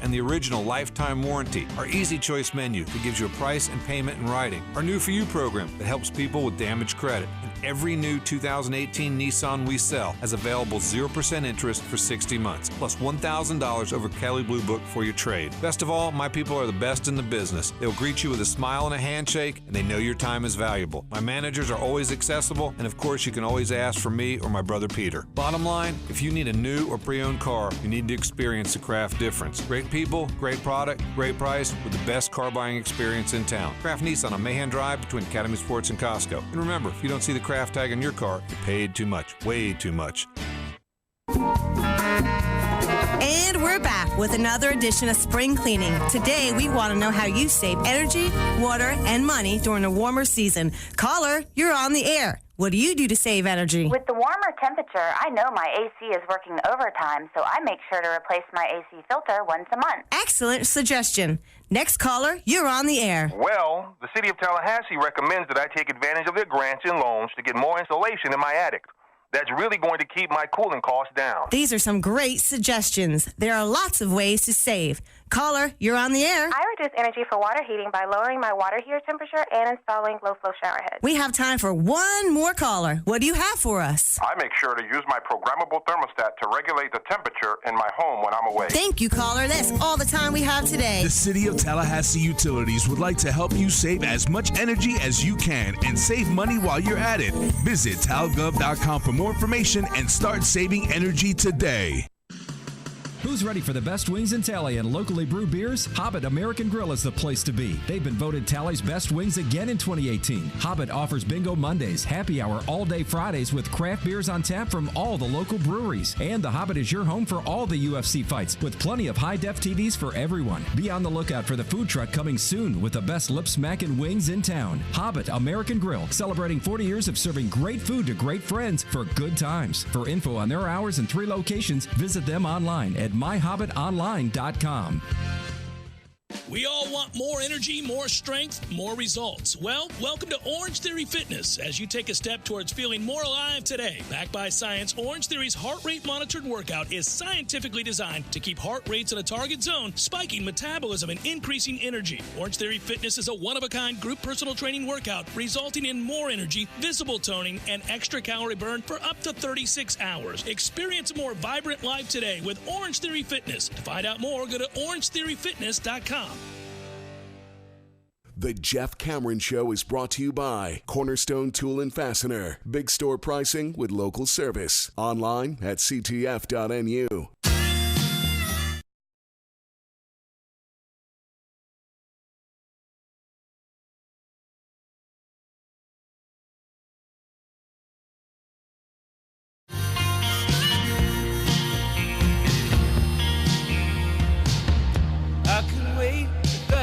You know, we haven't done one of these in a while, and I think this would be a good opportunity to do it. Tom, if you could quickly start to I love when I spring things on you, so now I'll give you enough time to find it. I'm going to do a vision check here, and, you know, I'm going to do it because at least once a week I'm reminded of why, from the get-go, I've been very excited about our future quarterback, 2020, Jeff Sims, and he is this could be a What Them Kids Doing, but it can also be a vision check. Let's use vision check for this one because I'm going to comment on a video that you can find on warchant.com if you want to see the whole thing here in just a second. I'll explain. Open your eyes. My glasses! I can't see without my glasses! My glasses! I can't be seen without my glasses! That is absolutely horrendous! I don't believe this call is accurate. Everything is proceeding as I have foreseen. Man, I can see! It's time for the vision check. Today's vision check is brought to you by the law office of Jose Fernandez. The law office of Jose Fernandez. They don't get paid until you do. 1-855-JOSE-305. Offices, Tallahassee and Miami. All right, so the aforementioned video, warchant.com, the website. Can't give enough credit to them. Aslan, great job with your piece, Michael Langston, at warchant.com on 2020 QB commit and really cornerstone of the class, Jeff Sims, who will be a 4-star at some point when they update the recruiting rankings. They haven't done one since those camps ended, so because of that, he's still a 3-star. I don't get worked up. I don't care if he's a 1 or a 5. I'd prefer more 5s than 1. Do they even have 1? I don't think they have 1, do they? That'd be just insulting. I believe they do, but he got a bump that put him in the composite in a 4-star. Yeah. It's only going to continue to go up. Well, my point is Rivals has him as a 3, but they haven't updated their rankings. They will. So he's a 4. It's going to continue to grow up. He's gone from 180 when we first got him to 205 pounds. And when you look at him in this video and you see the highlights of him throwing the football, you can see that the added weight and strength that he's put on in the weight room and eating peanut butter and jelly sandwiches, apparently, because that's what he said. He eats like 14 of a day. Can't blame a man for that. Peanut butter and jelly is damn delicious, always has been. Well, and that's something that we could do even if we weren't well-trained football athletes in high school. Now, you played football. And I ate a lot of shakes. I played golf and hockey. That's what I did. But, I mean, even still, if I didn't do a damn thing, I could eat a lot of calories, and you just burn them. So I can't imagine how many. Yeah, it makes sense that the kid puts down more than 10 Don't you just miss the days of being able to eat whatever you want, whenever you want, and have no threat to gain weight? I mean, it was frustrating because you wanted to gain weight, but I literally, and I haven't been here in years, but I would go to Taco Bell. I'd get in my car with my buddy Bill, race off during lunch, and go up to the Taco Bell, and I would order, 10, 12 tacos.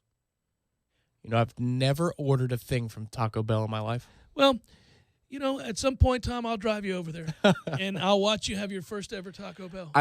We used to have alternate lunch, so it was like cafeteria, but they bring companies in. and I would always steal the chips. You know, I'd take somebody's chips, but I'd never have gone to the drive-thru or into a Taco Bell and said, "Hey, may I have a taco, please?" You know, they were voted one of the if not the healthiest, the second healthiest fast food place in the country. Well, remember, they were the worst. They were like just this side of dog food, and so they said, "Okay, well, we got to overhaul this." They did the campaign about I don't know how many years ago now, 5-6 years ago. Remember, they brought in I think it was like Atlanta Garcia and the other chefs. Yeah. That was the beginning of them turning the tide. I don't go to eat at many fast food places. I'll eat at restaurants, but I don't do much in the way of fast food anymore just because I know it's not good for me, and so I don't want to do it. And I'm not at a place where I can just eat anything and not gain weight anymore, so I don't go there. But I have to admit, if I was going to frequent one, this has turned into an advertisement for Taco Bell. I think I would go there because who doesn't like tacos? Well, I live close enough to the best restaurant in town, Mexican restaurant in town on the Parkway. Yeah, so you don't have to. I could just go get their food. I'm with you, Tom. I want authentic as well, although that's sort of Tex-Mex, but still. They still have some authentic platos mexicanos, man. There you go. It's good stuff. All right, so that said, Jeff Sims, back to the topic at hand here for the Vision Check. It's not Taco Bell. It's Americano. He's Americano. It's Jeff Sims. And, you know, we're looking for a guy to fall in love with.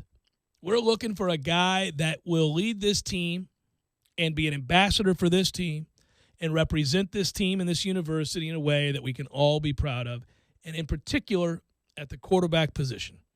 Because we haven't had a guy since Jameis, and even then, that was controversy-laden, obviously. You got to go back a ways to find somebody who was good, really good at playing quarterback. That's the important thing, because James Blackman does all the other stuff at the very least. Yeah, no. I like James, but he's yet to start the season, if you will, as the guy that has a full command.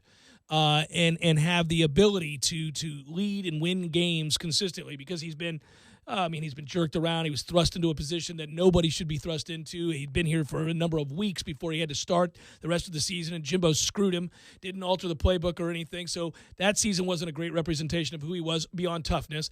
Off-the-field stuff has always been the thing that we admired most about him, but he's never been able to lead as the complete package. This will be the first year. So maybe I'll have to change what I just said. But until that time, we got to harken back a long ways to find that guy that was the complete package, right? We had the most talented and dominant quarterback in FSU history come through here in Jameis Winston. And even though we've all said what we needed to say about the situations here with Jameis, the fact was, even though I tended to believe him and side with him, it wasn't a good thing to have that kind of controversy and have the university embroiled in that the entirety of his time here. So you do have to go back a ways to avoid all that and just find a guy that you go, okay, you know what? He kicks ass and he seems really eminently likable, and the guys love him too, and he's a leader, and we're winning, and there it is, and he's our guy. The way that you saw Deshaun Watson do at Clemson, right? Those kinds of things. Jeff Sims seems like he's going to be that guy. Now, you just never know, and knock on wood and all that. But from the second he said yes to Florida State out of Jacksonville, that he was coming here, to where we are now, just a few months later, that guy has been the ringleader for this 2020 class that continues to build, continues to be pretty well thought of given what we just went through at 5 and 7. And his maturity, it just oozes as he talks to the media, as he talks to people about his commitment to Florida State, as he talks about his excitement to be the guy here in 2020. And every one of these videos, and the latest is on warchant.com, that you can find, that Aslan and Michael put together. They did a great job talking with him. Just the stuff that he says, the way that he's growing both physically and mentally. He really does, I think, portend at 6'4", 200-plus pounds, intelligent.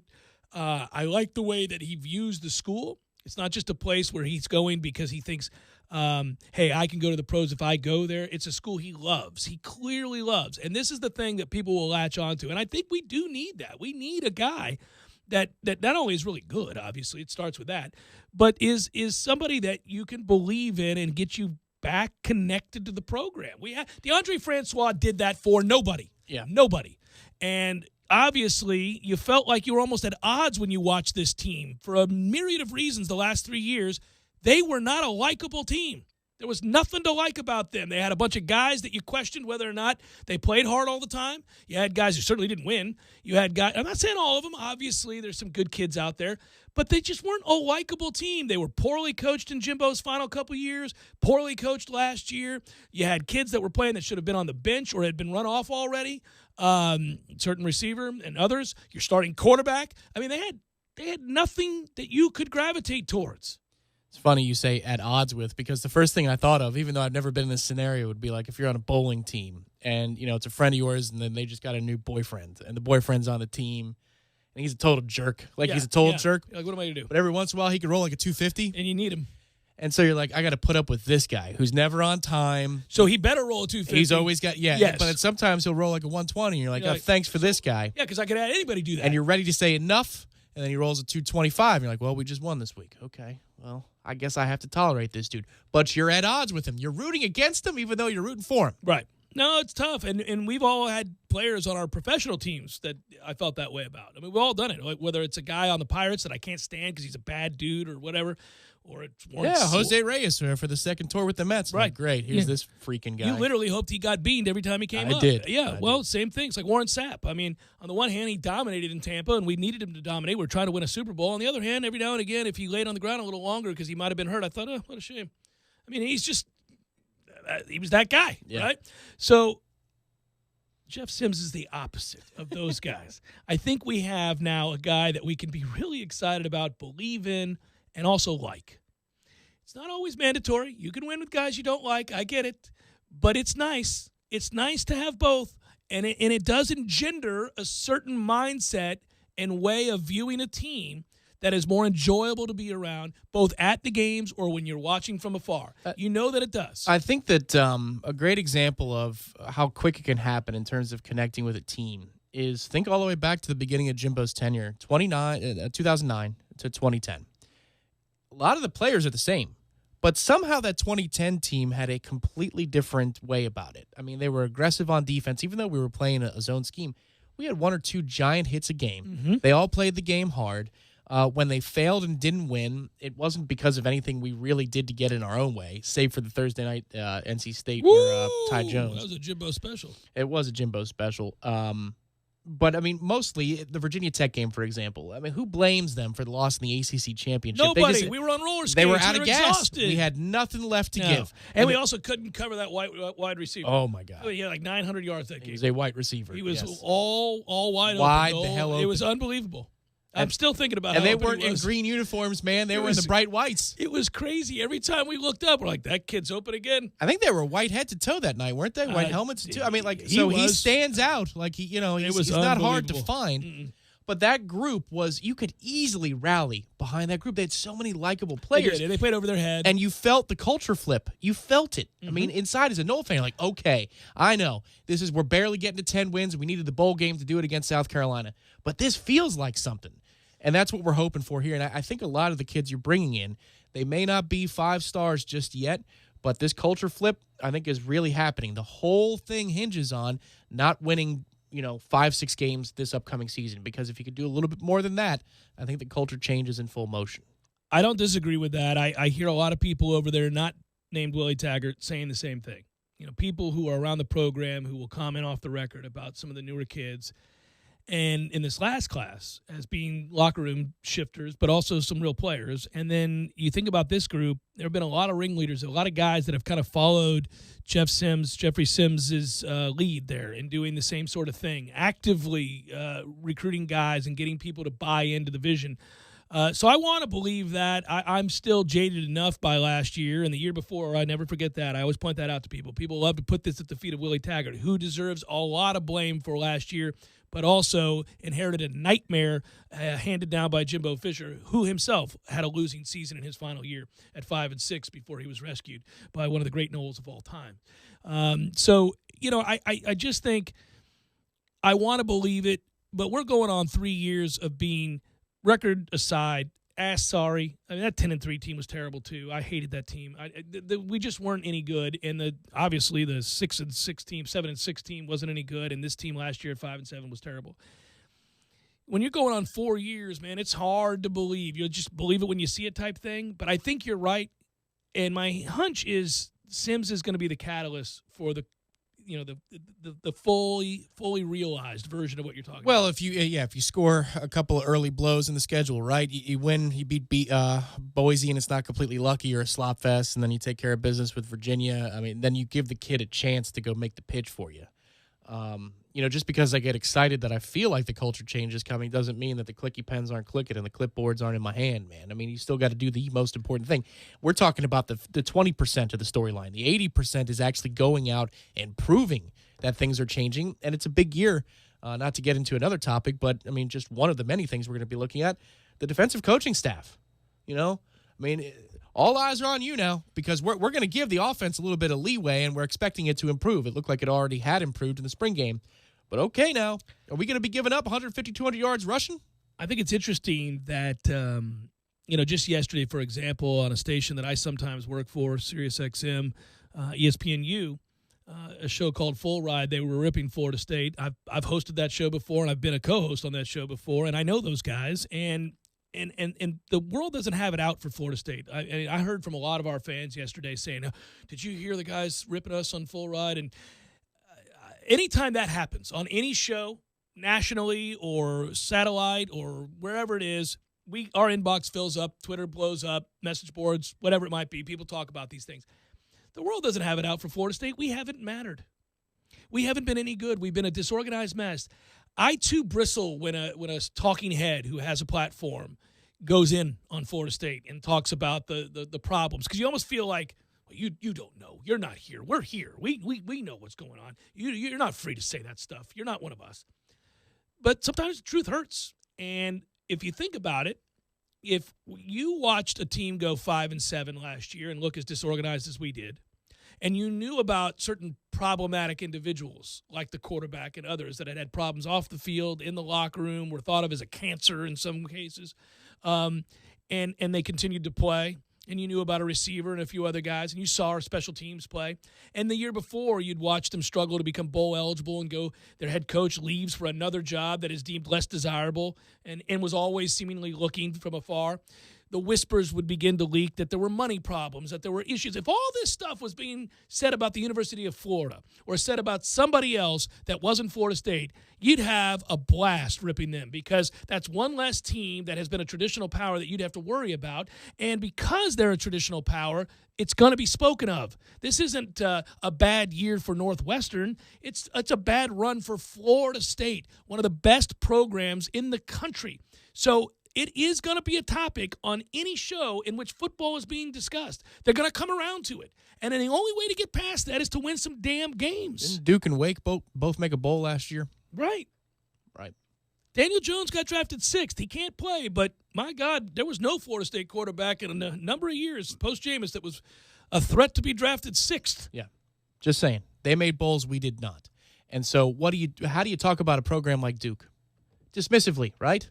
That's the way people talk about us right now. Dismissively, and it hurts, and people hate it, and I get it, but I also understand that we appear from the outside to be a disorganized mess, and until they see something that looks different, that looks, organized and successful. And that's not just the national talking heads. There are plenty of people at clipboards and clicky pens, man. Yeah. I want to see that we're not a disorganized mess. I believe that we're getting better in that regard. I'm hearing that we're getting better in that regard. But I heard a lot of great things last year from January all the way through August. And then September happened. Right. That's exactly right.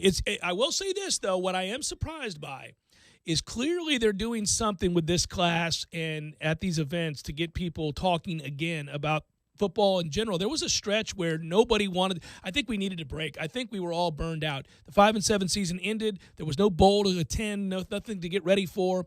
You were kind of at your wits' end. And then from there, flatline. It was persona non grata. Thankfully, the basketball team was good, and that's one of the reasons why. And baseball got started, and we just decided, you know what? I don't need football right now. I don't even want to talk about you. You're not even in my life. It was the first time that I can ever remember covering this program, really at any time in my life. I can remember Florida State football was not a viable topic, not on this show, not on the Jeff Cameron show. It was not a viable topic. Cannot even remember it. It's good that it is now.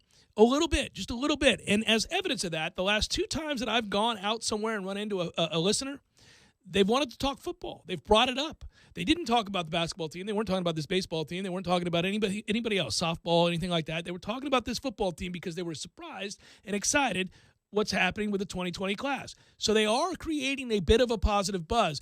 I say that to say this.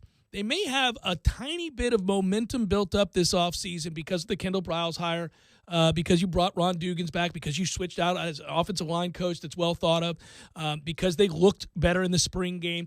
And things are being done in this class anyhow that creates the belief that things are getting better, as you just noted. Now, you can ruin it all by losing to Boise State. We go right back to here we go again. And Virginia go 1-2 to start the year. Yeah. Right. But I got into a legitimate argument with a mutual friend of ours last night about the schedule.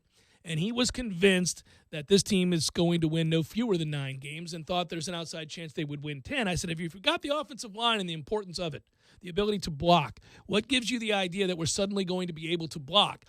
And their thought was, you have a guy now running an offense where you can help mitigate that problem by getting the ball out of the hands of your quarterback very quickly, something we didn't play to last year despite having a terrible offensive line. Yeah, we like to dive on first down a lot, didn't we? Yeah, so it's interesting because that's not a moot point. That resonates, and I do think you're better on the interior of the offensive line at the very least.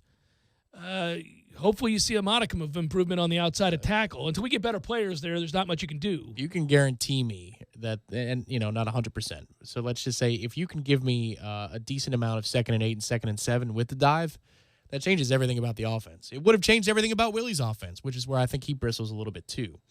It's frustrating. Hey, man, if I could just run the ball up the middle for 3 yards every once in a damn while, you would have liked this offense a lot more. We were on our way, yeah. You take out the V out of the dive. It was the H-back die. You know what I did, though, and I'll do it again when we come back, Jeff Cameron Show. I looked at that schedule again, and I couldn't help it. They really gifted us. I'm thinking the home office every day. So you'll accept the slap in the face with the ACC Network promo, where we're given like a hip logo and some sod on the ground. Yeah, I'll forgive that. In exchange for the schedule. I'll forgive that. By the way, I want to touch on that when we come back as well. That's a good 1-2 punch right there. We'll do it in a moment.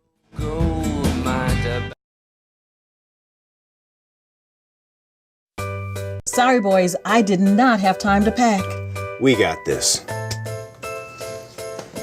It's right here, guys. We got this. I thought I could handle it. We got this. Moving doesn't have to be a hassle. Call us first at 2 Men and a Truck. No matter the move, home or business, we'll make it a smooth one. I forgot something. We got this. You taunting. No more. That's right. More watching, less washing. Save hours of valuable time when you sign up not doing laundry with Easy Laundry service from Wash Around the Clock. Whether it's dry cleaning or just plain laundry, Wash Around the Clock's Easy Laundry service will pick up and deliver at your home or office. So sign up for free today at easylaundry.net, or you can give them a call, 850-597-9007. Again, sign up today at easylaundry.net. Oh, and by the way, I got you. Use promo code JCS20 and save 20%. That's promo code JCS20. You're saving 20% on your first order. That's easylaundry.net from Wash Around the Clock.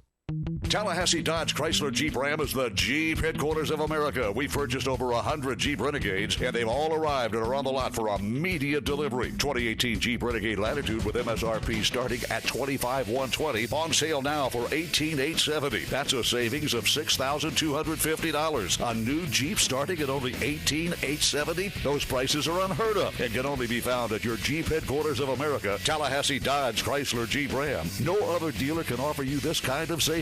We buy in mass quantities and pass along the savings to you. 2018 Jeep Renegade Latitude starting at $18,870. Payments as low as $299 a month. On the corner of West Tennessee and Capitol Circle, where we're right on the corner and always right on the price. Check us out on the web at TallahasseeDCJ.com. All prices include rebates and incentives plus tax, title, and dealer fees. State number 18J605. Must finance through Chrysler Capital and qualify for all rebates and incentives. T-Spark Enterprises, roofing and construction services. T-Spark tsparkconstruction.com. Hurricane Michael was not kind to many of our homes and businesses. As I ride through Tallahassee, the blue tarps and missing shingles are abundantly visible. While a few missing shingles may seem like minimal damage, I assure you they are not. Leaks can occur, causing wood decay, interior damage, or mold growth within your home or business. We specialize in storm damages and insurance claims. Let us get your roof back to shedding water, not leaking water. Call us today. We can help. At T-Spark Enterprises, we conquer all peaks. Call 850-766-1340. T-Spark Enterprises, roofing and construction services. T-Spark, tsparkconstruction.com. License number CCC 1331204. Thursdays are Friday Eve, and that's a reason to celebrate. No matter what you're looking for, they've got you covered every Thursday down in College Town. Centrale offers 50% off select pizzas all day, every Thursday. Or you can stop by Township for Taco Thursday. $2 house tacos, $2. Madison Social offers the Social Agreement. You and a buddy can split one Aurora wings, 2 Madso burgers, 2 bourbons, 2 proof Madison Socials, all for just $40. See what they did there? And don't worry about parking. Plenty of spaces available in the parking deck or surrounding lots. Check out all the Thursday College Town deals right now on thursdaysincollegetown.com. Broadcasting live from the Tallahassee Dodge, Chrysler, Jeep, Ram, Fiat studios in the capital city of Tallahassee. This is the Jeff Cameron Show, brought to you by Cornerstone Tool and Fastener on 97.9 ESPN Radio.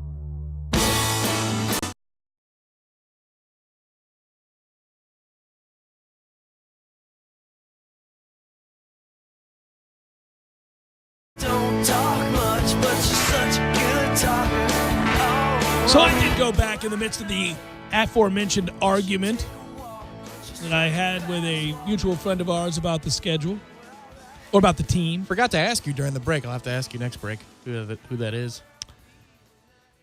He owns a great establishment in town. Oh, okay.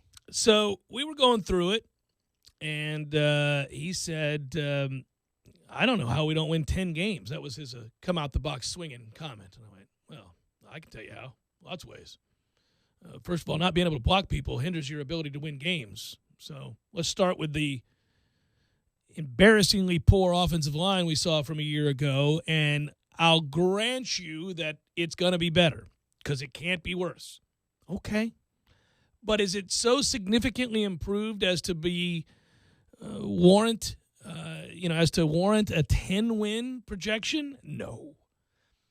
But because we were having the debate, we pulled up the schedule. And I was, as I mentioned last segment, reminded that Swaffy did us right.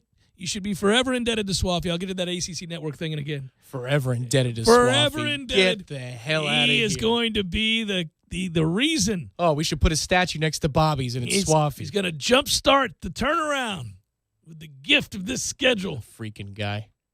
Boise State and Jacksonville is not easy. If you're worth a damn, you win that game. So we'll see.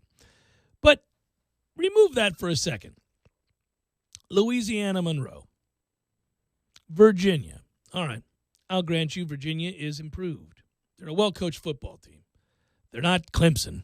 They're not a middle SEC team, really. They're not. They're Virginia. What are we doing? Well, I think our confidence coming off of the Boise game, be it a win or a loss, has a large amount to do with how we feel about the Virginia game. Yeah. I'm just saying, if we're placing percentages on wins, let's do this game for a second. Percentages on wins. Let's do so that. This is weighted W's and L's. We'll have to come up with a new sounder for that. We will. We'll do that next week. But here, off the cuff, weighted W's and L's, if you will. Boise State, percentage chance we win that game. 60. Keep it in tens? You want to keep it in? You can say 65, 63. Okay. See, I don't care. 58.5. Okay, I skew a little higher. 62.7. Okay, it's still not even close to a sure thing. No, but we both give them a better than not chance to win it, right? We think they should win the game. Jesus, guys. Yeah. Can we kick it off at noon? That'd be great. Jacksonville, TBA, August 31st. Hot as hell. Louisiana Monroe, 99.9%. Yep. Virginia, Charlottesville. And we got to do these in vacuums, or are we doing this based upon our pick of? The problem is you got to do them in vacuums. So let's just do this in vacuums for now. We understand a season comes with ups and downs and losses due to injury and things like that. I got you, but not knowing the situation, just the program, what's returning for both teams, the coaching staffs, you got it. 62%. I went with 60. Oh, okay. So you are less confident about Virginia than you are about Boise. We ought to be. It's going to be hotter than Hades over in Jacksonville. Those poor boys from Boise are going to be like, "What in the hell is going on here?" Okay. Louisville, Doe Campbell Stadium. 77%. I said 80%. We're very close. Okay. NC State, Doe Campbell Stadium. 67%. I said 65%. Okay. A lot of W's, by the way, that we're throwing out here right now. Well, the percentages. Hey, man, 33% is a large chance you're going to lose. I like these percentages. Clemson on the road, Clemson, South Carolina. 8.7%. Chance to win, 8%. I'll go with 10%. Okay. 10% chance to Feeling bullish. Yeah. Wake at Winston-Salem.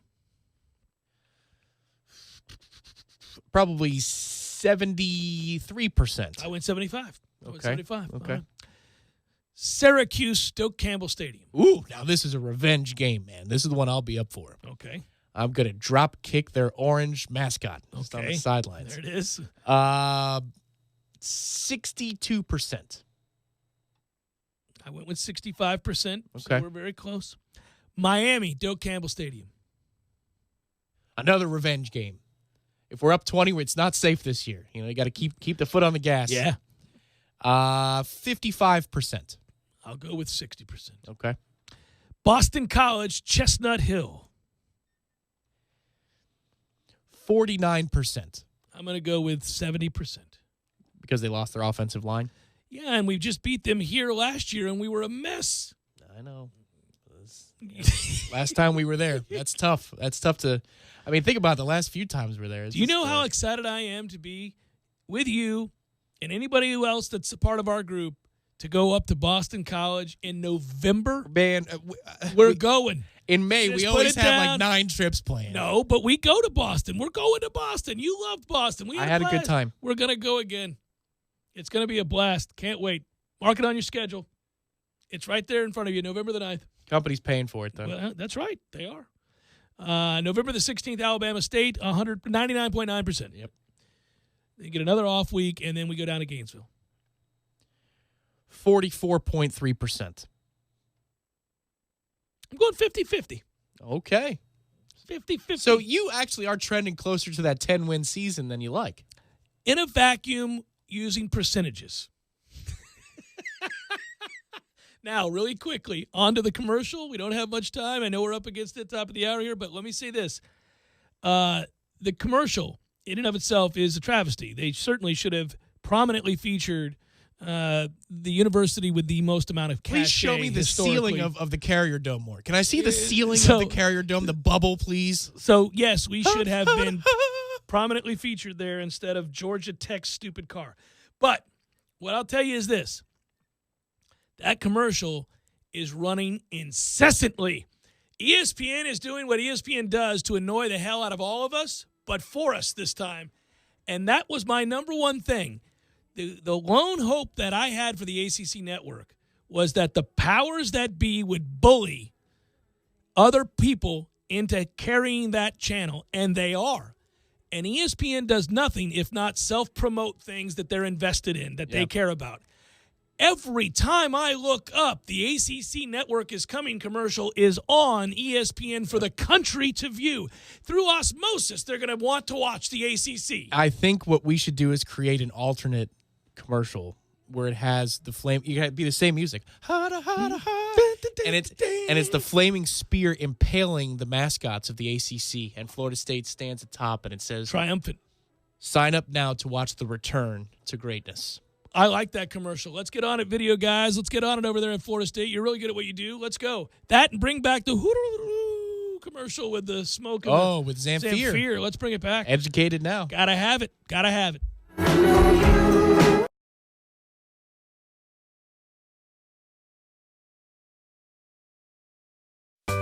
Sorry, boys, I did not have time to pack.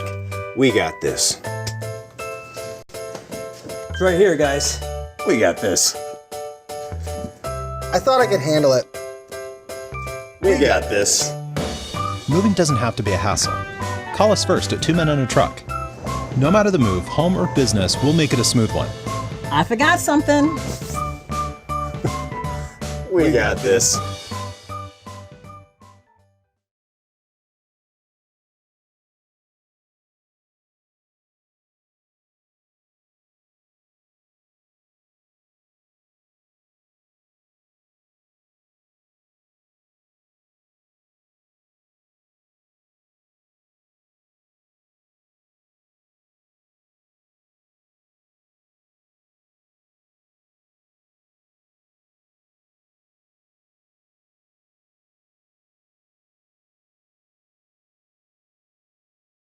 By my pancreas. It leads to diarrhea, gas, bloating, stomach pain, unexplained weight loss, and oily stools. The symptoms just don't go away. But EPI can show up with even one symptom. The good news? EPI is manageable. But to get to the right diagnosis, you have to break it down for your doctor and get specific about the severity of your symptoms. Visit identifyepi.com to learn more and use the symptom checker to help change the conversation with your doctor. Brought to you by AbbVie. Individuals and businesses with tax problems, listen carefully. If you owe over $10,000 in back taxes or have unfiled tax returns, U.S. Tax Shield can help you take back control. The IRS can seize your bank accounts, garnish your paycheck, close your business, and file criminal charges. Our team of tax attorneys can stop collections and get you protected. U.S. Tax Shield offers a price protection guaranteed quote to get you protected today. U.S. Tax Shield is A+ rated with the BBB, so call 800-466-9625. U.S. Tax Shield, 800-466-9625. Yuengling Golden Pilsner, a highly sessionable beer, golden in both name and color. Yuengling Golden Pilsner is the perfect balance of hop and malt character for crisp and smooth thirst-quenching refreshment. Cheer for your garnet and gold with Yuengling Golden Pilsner. Yuengling, brewing good times for 190 years. Must be 21 or older. Please drink responsibly. A message from local beverage distributor Triangle Sales. Every day, vegetables are ripped from the earth, sliced, diced, even something called julienne. But for just $5 a day, you can help. Get 2 Hardee's Original Roast Beef Sandwiches for just $5. Slow-cooked beef, hand-dipped in rich au jus, each prepared without harming a single vegetable. So come to Hardee's, get 2 Original Roast Beef Sandwiches, and save the veggies. Hardee's, because it tastes better. Available for a limited time after regular breakfast hours at participating restaurants. Tax not included. Price and participation may vary. It may not be stomach issues. For me, it's intense gas, or pain, or diarrhea, sometimes all at once, over and over. I spent years with the symptoms but could never figure it out. No matter what I did, they never went away. So I decided to break it down for my doctor and get really specific about my symptoms. We discovered that exocrine pancreatic insufficiency, or EPI, may be the reason for my stomach issues. EPI is caused by my pancreas. It leads to diarrhea, gas, bloating, stomach pain, unexplained weight loss, and oily stools. The symptoms just don't go away. But EPI can show up with even one symptom. The good news? EPI is manageable. But to get to the right diagnosis, you have to break it down for your doctor and get specific about the severity of your symptoms. Visit identifyepi.com to learn more and use the symptom checker to help change the conversation with your doctor. Brought to you by AbbVie.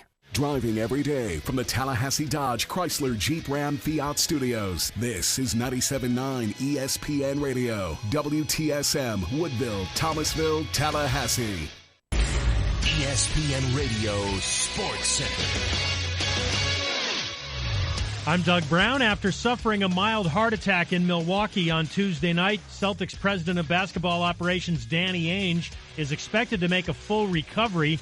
He received immediate medical attention and will be back in Boston soon. The Celtics play Game 3 against the Bucks tomorrow night.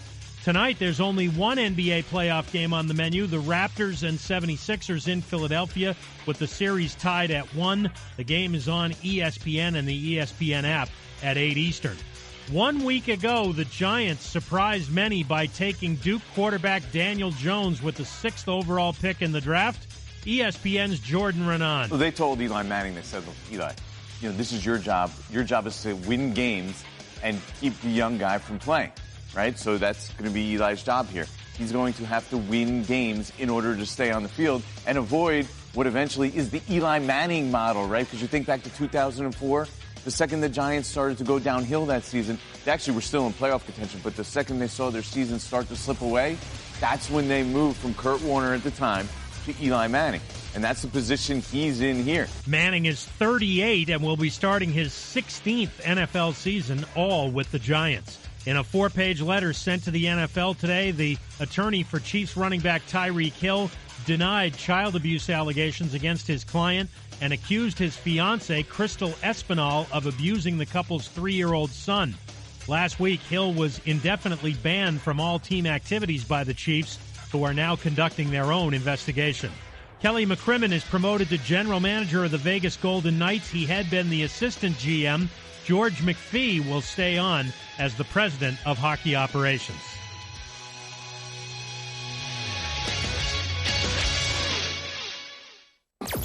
Broadcasting live from the Tallahassee Dodge Chrysler Jeep Ram Fiat Studios in the capital city of Tallahassee. This is the Jeff Cameron Show, brought to you by Cornerstone Tool and Fastener on 97.9 ESPN Radio.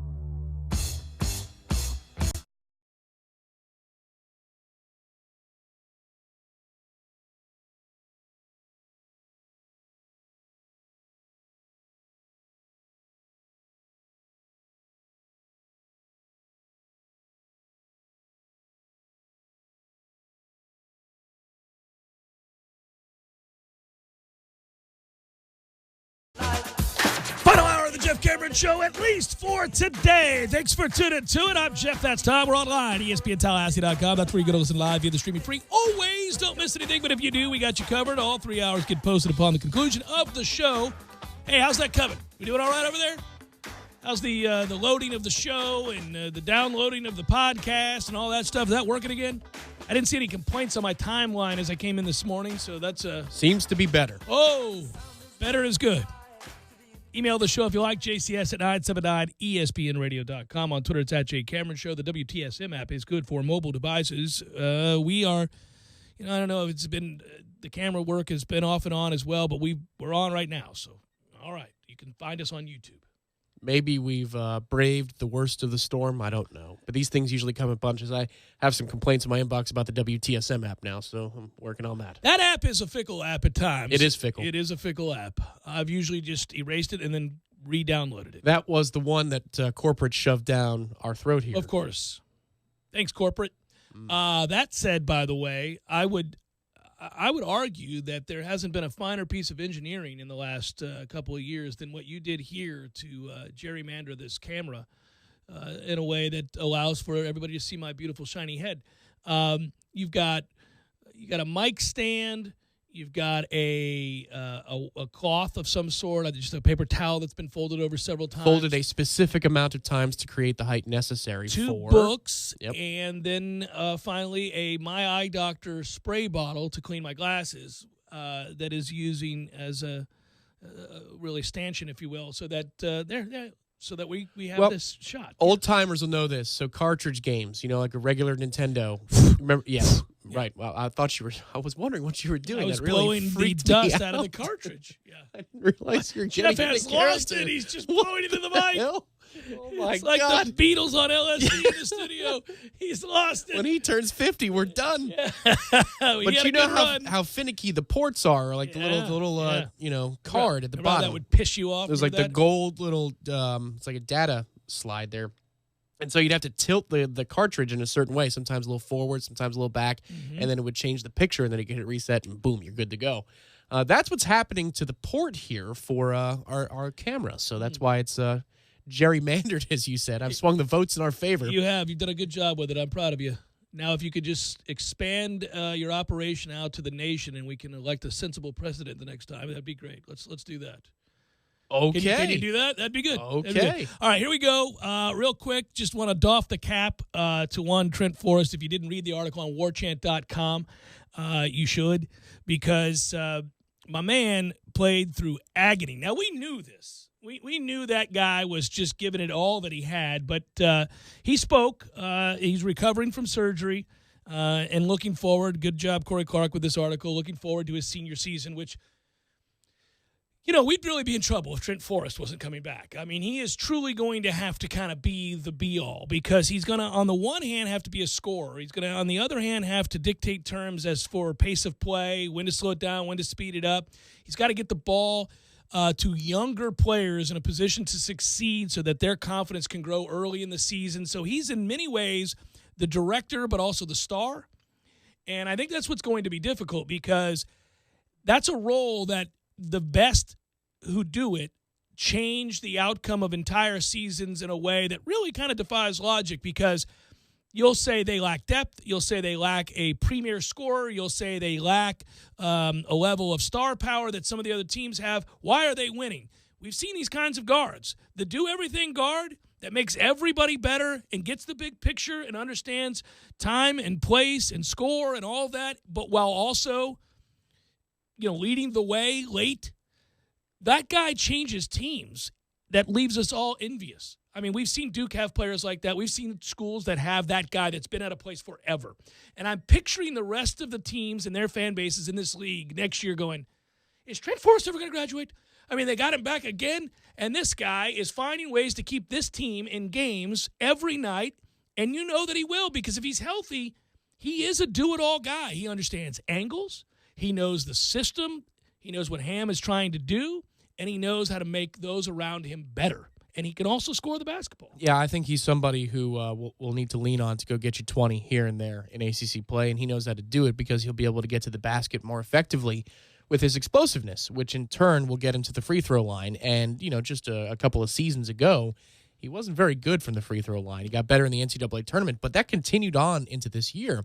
And so if he's somewhere between 75, 78%, right, from the free throw line, then he's going to get 5 or 6 points from there alone during the game. And then you put that alongside, the ability for him to drive with his incredible athleticism, using the angles and the glass that you're talking about. I mean, he makes a couple of baskets in the Gonzaga game. That are absurd. As a hero would. He played old man basketball, and I like watching old man basketball because it calls into, it puts on display is a better way of saying it. Sorry. All of one's knowledge accrued over years of playing the game, but also thinking the game. A lot of guys play the game. Not everybody thinks the game. He's doing both. And when you see those kinds of players, man, Dennis Johnson used to do it for the Celtics. Magic Johnson had both the game and the wisdom to do it for the Lakers. There have been guys like that. Usually you closely associate them in the NBA. Parker with San Antonio and other. Manu was a smart guy. When you see those kinds of guys, you're left wondering how they got away with it. You're like, that guy's he's lacking athleticism. There's no explosiveness to his game, but he's always in the right place at the right time. He's always making the right play, the right pass, the right decision, when to pull up, when to push, who to get the ball to and where and why. He makes impossible shots with odd angles and English on the ball and things like that. I love old man basketball. And Trent Forrest was forced to play old man basketball in the Gonzaga game. And he scored 20 points with angles and just knowing where to be. Yeah, he's going to have to also be explosive on the glass, though, because the number one concern here, even if you have a couple of 7+ feet guys coming in. And you do. But they don't have the experience of going through the rigors of ACC play.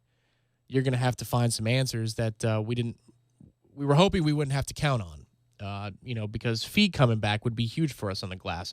But now you got to find some ways to make it up there. But if Trent's healthy enough, that means he can get around the basket because he already was a good rebounder, but using the guile and the understanding of the game. But when you lose Kumaje and Kabengele and Terrence Mann. Oh, well, we've got problems. I mean, this is going to be, in many ways, it's going to be a fun season for that reason alone. Are they good enough to withstand those kinds of losses? We're forgetting here for a moment the team won 29 games last year. They set a school record and once again went back to the Sweet 16. This is a team that is now elevated in terms of stature because of those guys that just came through this program and because of the kind of not only talent but stick-to-itiveness and toughness they displayed and the leftover as part of that group, and perhaps, save for Terrence Mann, the biggest part of that group, is Trent Forrest, and he's going to have to carry the day. He talked about he got hurt against Villanova. You know how early in the season that was? That game, after that game, he was in agony, torn cartilage, the whole deal, knew he needed the surgery. Halfway through the season said he was kind of going there in his mind. He was ready to have the surgery, but the coaches didn't want him to get it during the season. And he said he was ready to go mentally because he was in so much pain. But then at the end, he thought, no, you know what? Let's persevere. Let's push through. Let's find a way. And if you think back to the season, go through the lull and then watch the turnaround. It's the moment that he kind of embraces that I'm going to have to play a different way. And it's going to suck, and I'm going to be in pain, and there are going to be some nights I'm in agony, but I can still help this team. Yeah, if you look at it, and I'll give you just the raw numbers because, kind of accounts for all the games played. But if you look at the top rebounders on this team last year, as you might imagine, Terrence Mann was our best rebounder. He had 240 total rebounds for the season after the conclusion of the NCAA tournament. Number 2 on the team was Kabengele with 219 off the bench, which is just insane. Mm-hmm. And then you had Kumaje with 206. Trent Forrest was your 4th best rebounder at 165 total rebounds for the year. Again, I don't want to do the average thing, just to give you an idea of the drop-off here. The next closest player after Trent Forrest last year and his 165 rebounds was Raekwon with 83. I mean, there's a lot of experience gone on the glass. You would have already known that, anecdotally speaking, due to the purging of the roster. But, I mean, that's a huge drop-off. Nobody else had 100 after Trent Forrest had over 170. Good news, even in defeat and towards the end of the year when he was asked to play a more featured role due to injury, we saw that Raekwon Gray was capable of being big and tough and not just fluid and agile for a heavy-set guy. I mean, we saw a guy that was able to not only create steals, but also when he was called upon to use that body and get rebounds, he did do it. Jeff Cameron Show, 97.9 ESPN Radio.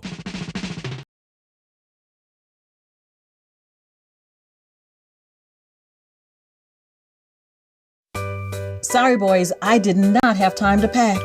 We got this. It's right here, guys. We got this. I thought I could handle it. We got this. Moving doesn't have to be a hassle. Call us first at 2 Men and a Truck. No matter the move, home or business, we'll make it a smooth one. I forgot something. We got this.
When I hear that beat, Mario Cataldo Jr., I believe, is who engineered that beat for the Beasties in studio. And what I would tell you, they called him Mario C, by the way, when they make reference to him. I always thought, because it was a period, Paul's Boutique is, where they were high every single day in a house they bought out in L.A. with all the money they had from License to Ill. And so they would drive there, smoke all day, and then just come up with beats and lyrics, and they put together what is widely considered to be one of the 5 greatest rap albums ever made, Paul's Boutique. How long did they listen to that beat before anybody said anything? Because I could just picture them sitting in a room, staring off in the distance, listening to that on loop for like 30 minutes, an hour. So let me ask your opinion on this, because there's the sound of the tape deck in the beginning, right? You put a tape in the tape deck, but kids wouldn't know that. Right. So is it me putting on later societal norms to think that sounds like the loading of a gun? Or were they trying to go for like some double sound here? Play it again real quick. I hadn't thought about it that way.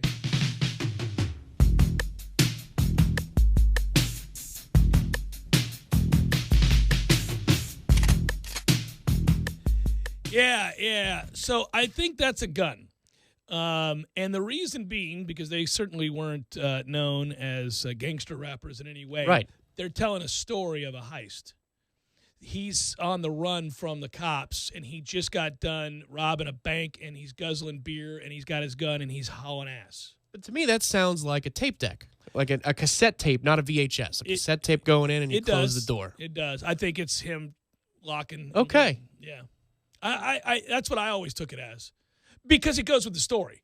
It might be a tape, but it goes better with the story if he's a fugitive on the run and he's got his gun and he's riding out. Because right off the song's called High Plains Drifter. They're hauling ass. But if he's a high plane drifter, maybe he's putting in his favorite mixtape for the road as he's driving. Very good point, and I can't argue that. And, the latest book that came out, the Beastie Boys book, I wonder if it addresses that. I have not picked it up. I've been meaning to. It's not one of those you can get necessarily. You can, but it would do you no good to have that book on tape, because it's a book that is basically married with pictures of when they got started. So, I just got done with Walter Isaacson's Leonardo da Vinci, and it's an incredible, incredible book.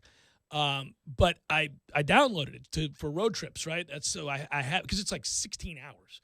And I probably did it because Bryce loves Da Vinci, and the guy's one of the smartest people to ever live. And so I wanted to learn a lot of the details of some of the behind the scenes stuff we don't know about how certain paintings were made and all that. Anyhow, what struck me as unfortunate was that most of the time I'm listening to it, I'm either in the shower or in my car, and they would say, see figure 4 in the PDF. Oh, geez. Damn it, man. Yeah. I can't see figure 4 in the PDF. This is annoying. Now, what if Da Vinci was from the year like 2550 and just decided he wanted to be the smartest man alive? And went back to the 1400s? And then that was it. And he's like, I'm going to actually inspire some people, create a time loop here. But I'm going to be considered crazy for my ideas. But I know these all work already. I'm not smart at all. Well, that would be crazy.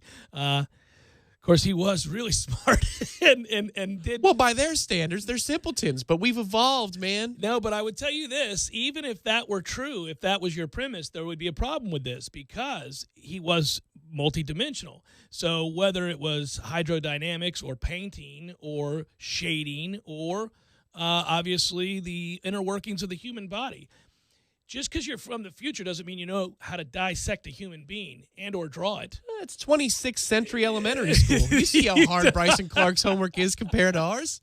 Fast forward another 400 years. Well, speaking of fast forwarding and trying to modernize, the Buffalo Bills are finally addressing their stupid fans. Segway. Bills look to address knuckleheads, quote, amongst the fan base with specialized tailgate policy. 25 years too late, but all right. The Bills have, quote, the best fans in the NFL, according to executive Andy Major. He's the team executive, so he might say that. But he notes that their passion can frequently get a bit out of control. Andy, this is well done so far.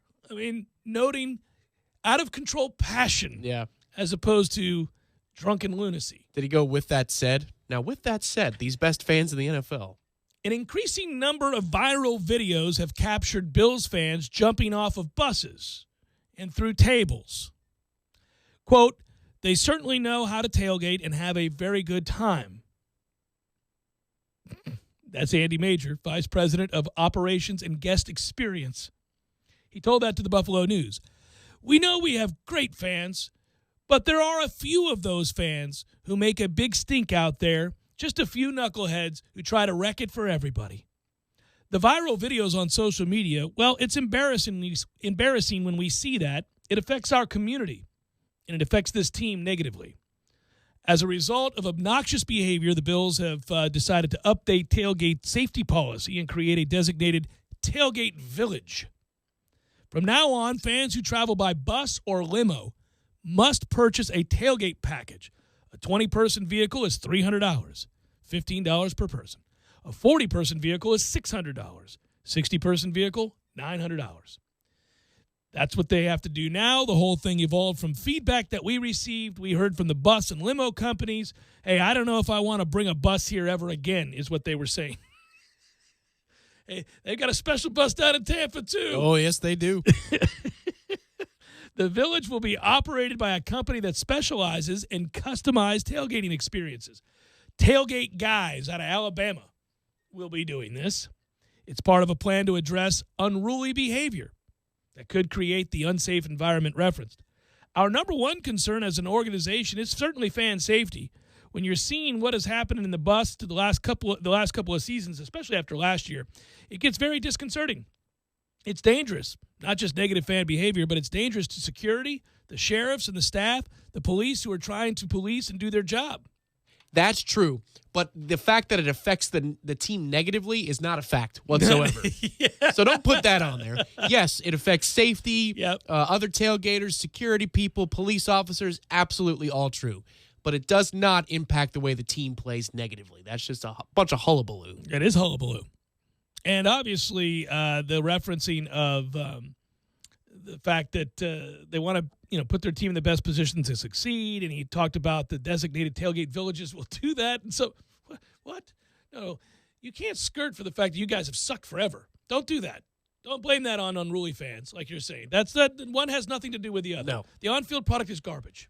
I just want to know how many butt cheeks were chapped by flames, before this guy had to stand up and create the tailgate village. How many more could you have saved 5 years ago, sir?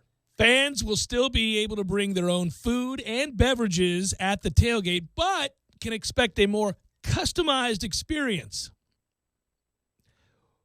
What does customized experience mean if not you're allowed a limited number of said beverages? That's what that means. Free soft drinks, though. Yeah. Designated space in the village, which will have room for up to 4,000 fans. Be a lot more than 4,000 tailgaters. So that village is where you go if you want to avoid the lunacy. But the rest is just going to be the wild, wild west.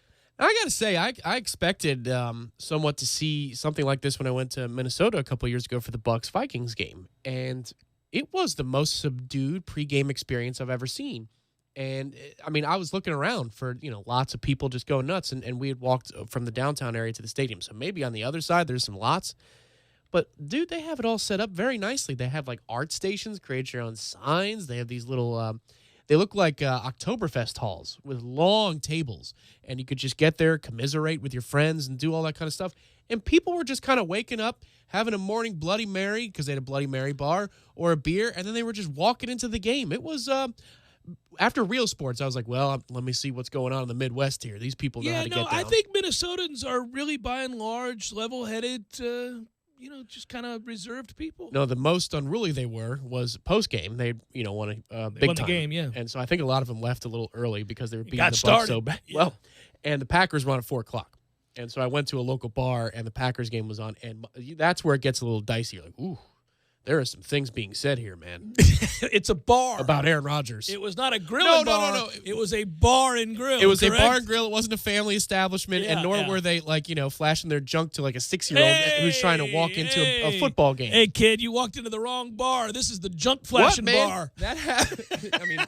That happened to me in the end zone of Raymond James Stadium. I was like 10. Somebody flashed their junk at you? They might as well have. They were going in the sink. Wait. Hold on. We better designate this and figure this out. We got to get to the bottom of this. Did somebody purposely flash their junk at you, or were you startled as you entered the men's room and there were dudes just not being cautious? If somebody is facing you as they're going in the sink, That's a toughie. But they weren't attempting to flash you. They No. were just peeing in the sink. Facing the direction of the people standing in line. No, it's not good. It's not good. And there was a line, so you had to stand there and just kind of take it. The sink. The sink. I'm telling you, man, I'm still scarred from my first ever visit to Wrigley Field back in the day with the troughs. They also took a cheese head off of Green Bay because it was Green Bay game. And said something racist, I think. You Well, saw that was the same Green game? Bay fan. Said something. I mean, it was all hell broke loose. Now, I think in retrospect now, wow, what a day.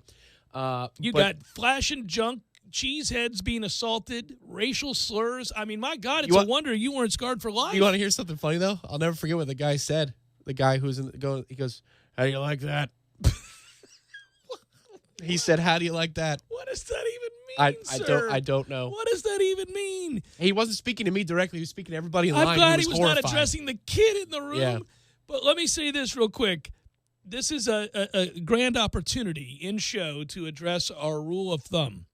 Harken back to the start of this conversation about bar and grill and bar. Oh, yeah. Not enough people in this world seem to understand the difference. This is a credo. It matters greatly.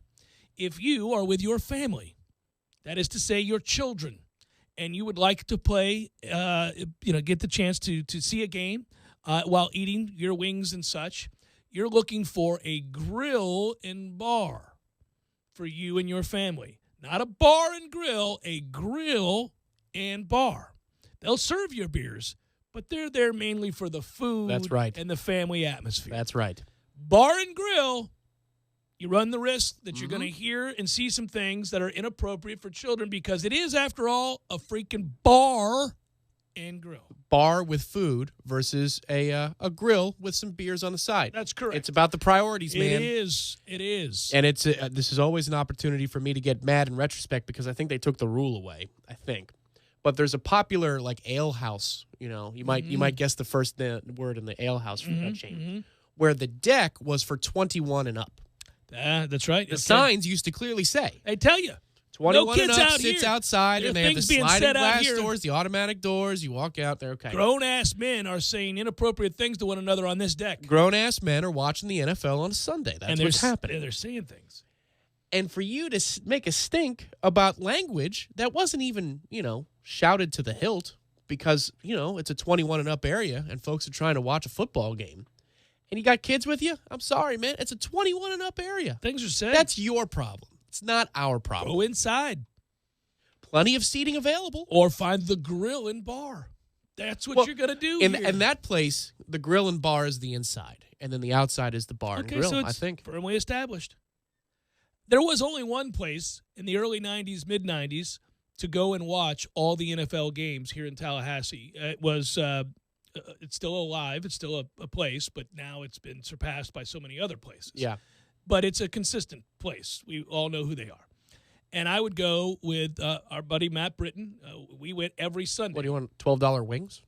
No? We wanted all-you-could-eat wings during NFL Sunday, and we wanted to watch all of the games. And there was no NFL ticket at the house. You had to go to the bars to do this, right? This particular place had every game, of course, and they still do. They still do. And in retrospect, given the rule, I violated the rule numerous times, and I feel bad about that. Because it was a grill and bar? It's pretty much known as a family establishment. It was also the 90s, right? Yeah. You know what I mean? Yeah. What are we doing? Yeah. As a 90s kid, I can say, heard a lot of things. I mean, I just told you a horrifying story from that dude would be arrested these days. Like, he would be arrested on the spot. Probably, if anybody went and got security. Which they would nowadays. In the 90s? Yeah. No, that's like 96, 97. I'm torn on these things, by the way, because on the one hand, we all just need to buck up and stop being so damn sensitive. Yeah. Comedians can't make jokes anymore. Somebody's offended and all that stuff. It drives me nuts. Just stop it. Stop being so sensitive. Don't take everything to the nth degree or be offended. Just ignore it if you don't like it or whatever it might be. But here's the deal. On the other hand, it's good that we've made a lot of progress in a lot of areas and that you can't say certain things anymore, nor should have you ever. And it's also good that people will say, hey, it's not all right, man. You got your junk in my kid's face while we're trying to just go to use the urinal. It's the sink, what my are man. we doing, man? Couldn't wait. Get a hold of yourself. The men's room kind of moves pretty quick, Yeah, unless you're going to have no, even then, no. Don't wait so long that you're going to pee yourself that you have to pee in a sink. Mm-hmm. Yeah. He deserves to. Well, but he didn't make any sense. The only words he said that made sense or anything like think that. about that. Yeah, we think about that. Somebody should have punched him. It couldn't have been me. Although there was 2 or 3 near brawls with the cheeseheads because they might have been used as receptacles of some kind. It's never made sense to me, even in my most passionate fandom days, right? The days where you are irrational, your early 20s, where you root too hard for laundry and too much for your school, and you don't see how anybody else can see it a different way, and you're irrational because you've had a few too many, and you hate that other team in a way that makes zero sense. But even then, I never understood why somebody from an opposing team, so you're a Bucks fan and the Bears fans are in town to watch the Bears-Bucks, why do you have to hate them? Why do you have to make their situation miserable? Why can't they just watch the game? They root just like you do. You'd want to go to a game. You want to go on the road. I want to be able to go travel and see. I've gone to Chicago. I've gone to other places to see the Bucks play. I don't want to be accosted because I'm a Bucks fan. I have a Bucks hat on. If I'm cordial and just rooting for my team. That's the key, though. I think the problem with the NFL specifically is most fans are not cordial. So if you're going to step into somebody else's building and be a jerk, now you got a problem. Now you're asking for trouble, and you kind of deserve it. No, I agree with that. We've all seen the guy that goes to the Florida State game decked out in his Florida gear, and he gets mouthy. Meaning not Florida State, Florida. They're just a random Florida dude at a Florida State Wake game, and they are inviting problems. Just as I would not go into Ben Hill Griffin in my Knowles gear to watch Florida play Tennessee. What is it about the correlation between that type of person and being like super fat? Well, a lack of education. Ah. Jeff Cameron Show 97.9 ESPN Radio.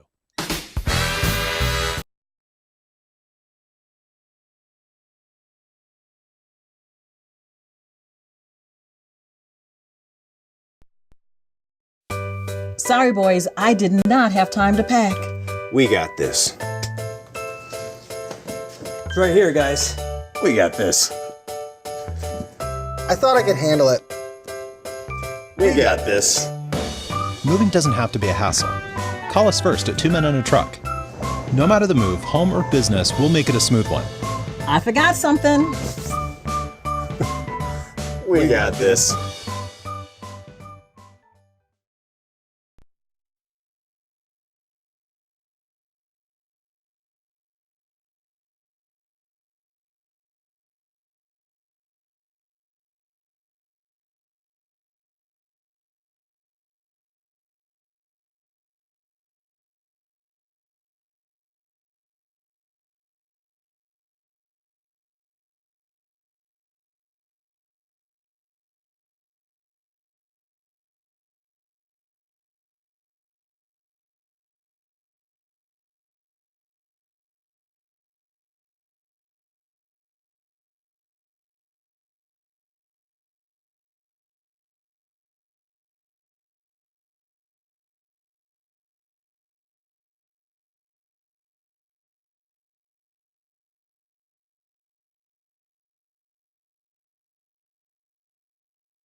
Day games abound.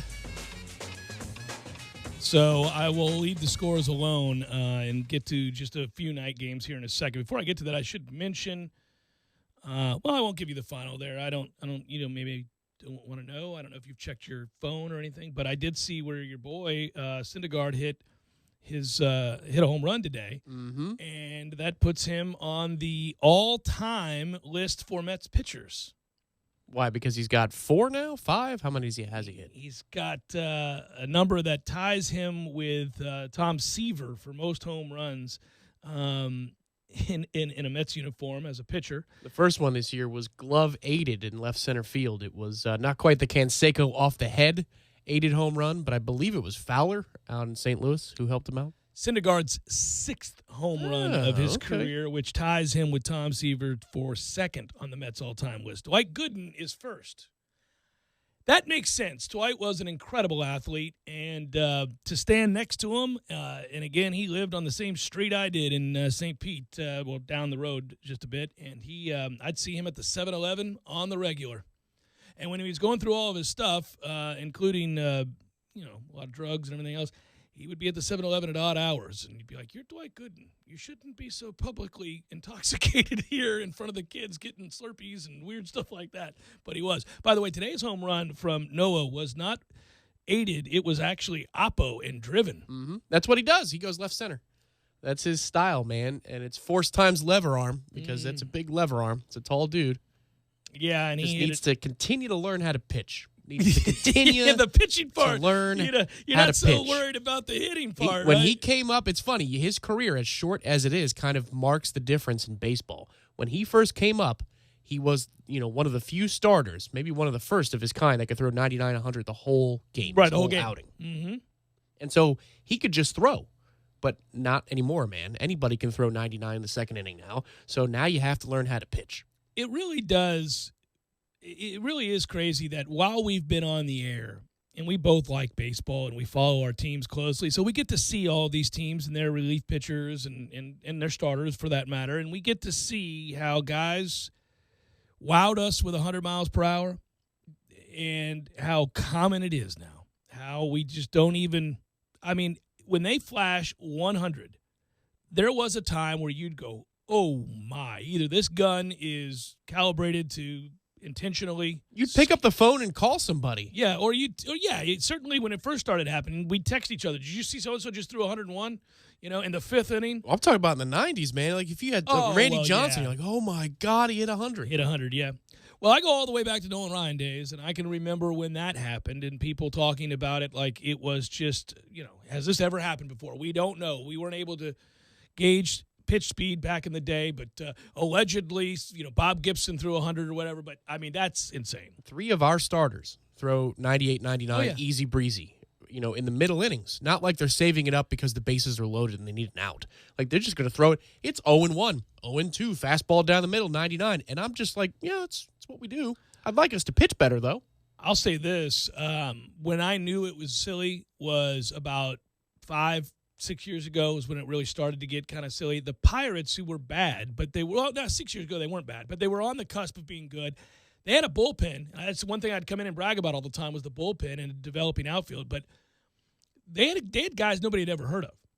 There were middle relievers and things that we had picked up through trades over the, and these weren't real valued guys, but they could throw hard and from both sides, and they would come in and throw 101, 102.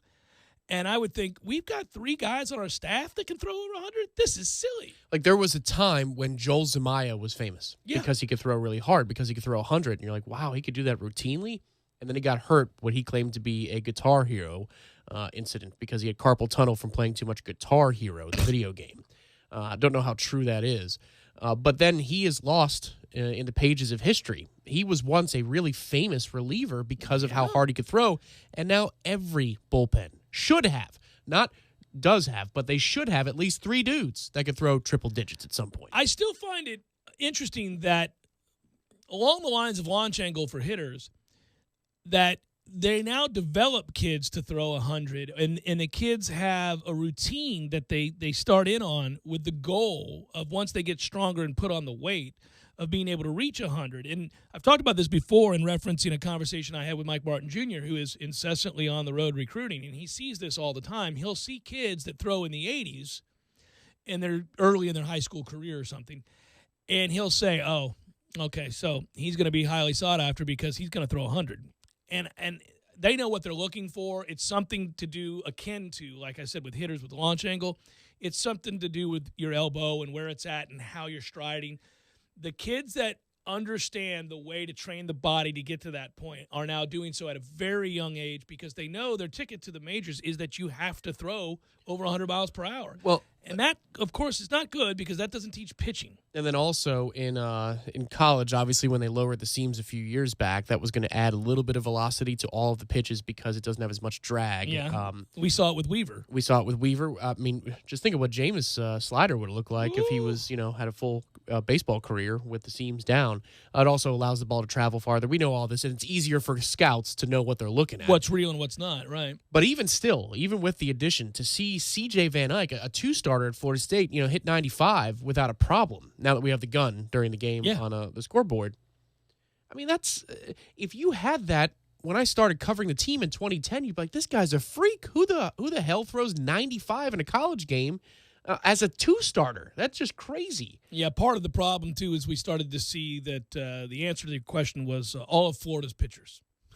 UF's pitchers. Well, that was later in the decade. Yeah. Yes, in 2010, still 95 was like, who is this dude? I mean, it got really old when they would just roll one guy out after the next. I'm like, why does Florida have 6 pitchers, 3 starters, 3 relievers that all throw over 95? And why are they there? Why aren't they in the majors? What are we doing here? That's when you realize that Sully was onto something. His reputation is sterling when it comes to pitchers. In terms of graduating pitchers, too. Yeah. I mean, last night in Queens, it was DeSclafani and Pete Alonso was on the other side. You're like, geez, that's just a couple of the dudes they had. Oh, they had a lot of dudes.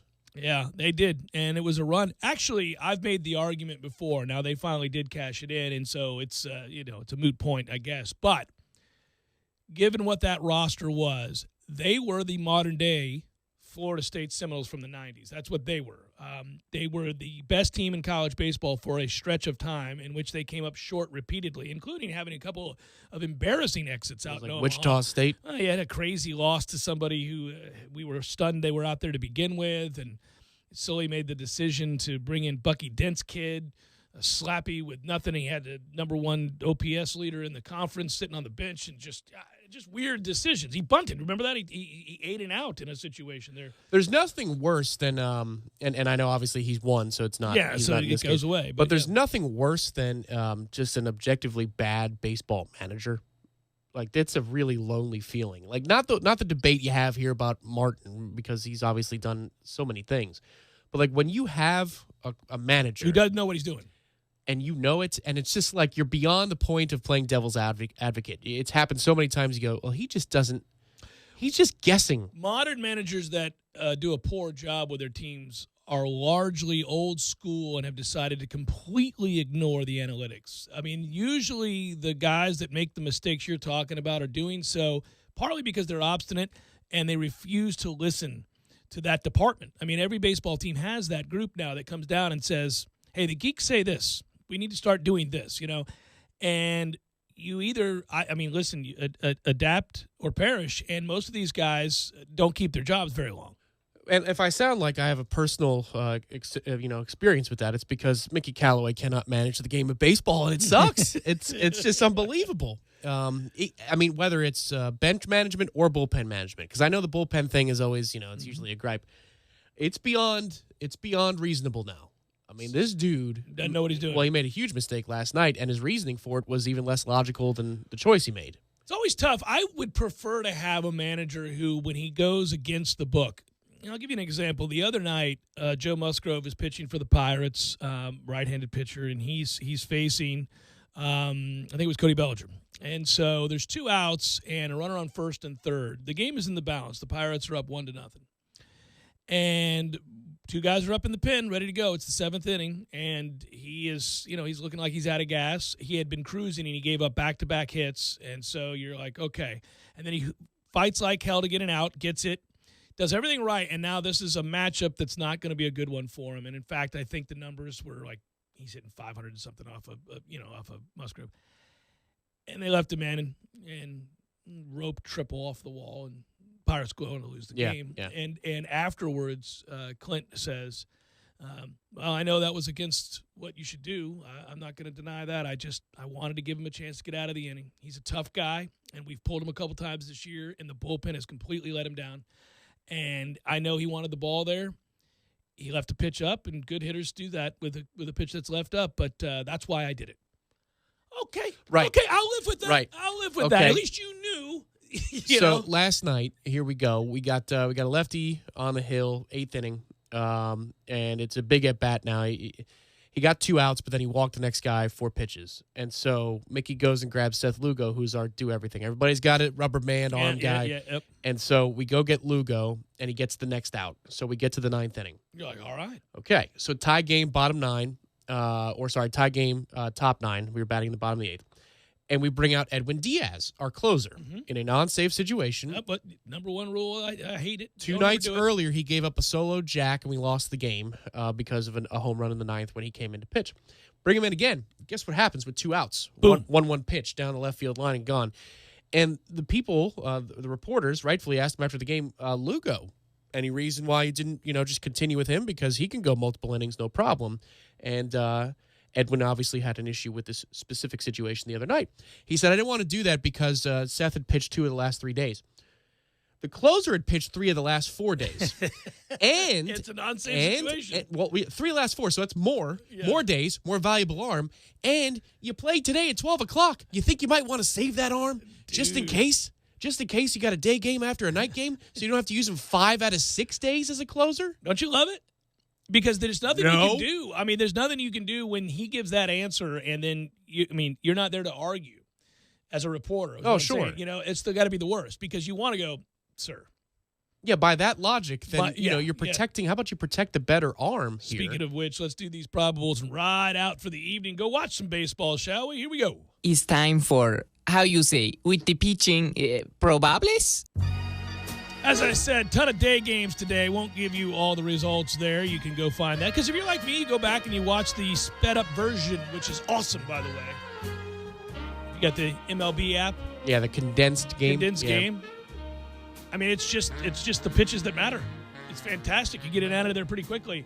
All right, so tonight when you get home, you got Boston and the White Sox. That would be David Price. How's David doing these days? 3.60, 37 strikeouts, pitching pretty well. By their standards. Yeah. I mean, he's their ace. He's pitched well in the past 3 starts, actually. Allowed 2 runs over 6 innings, striking out 7, and a loss to the Rays. White Sox will throw Lucas Giolito. Blue Jays, Angels. We got Aaron Sanchez and Tyler Skaggs. And that's it. That's all, friends. That's a look at those that reside on the bump. 2 sweethearts and the summer wind. Doesn't Tyler Skaggs sound like the guy that the fans of the Angels go, damn it, Skaggs is on the hill tonight? Yeah. The second I saw that, I went, he's the guy that Skaggs is on the hill? Skaggs, sounds to me like the thing they added to the MMR shot, that not enough people in the country are getting right now. Right, we have a measles freaking outbreak. Well, that's because loons who don't want to believe in science do stupid things and subject all of us to risk. But it's like one of those deals when you're at a dinner party or something. Well, remember, back in 2008, they added Skaggs to that shot, so you don't get the Skaggs. I'm with you. The MMR and I Skaggs. never thought we'd see Skaggs again. And now, did you see that community in Massachusetts? Skaggs everywhere because of these idiots who refuse to believe in medical research and science. What's next, polio? Measles are everywhere. Why not Skaggs and polio? Good work out of you. Good work, Matthew. Be well, everybody. Have a great night. We'll talk to you later.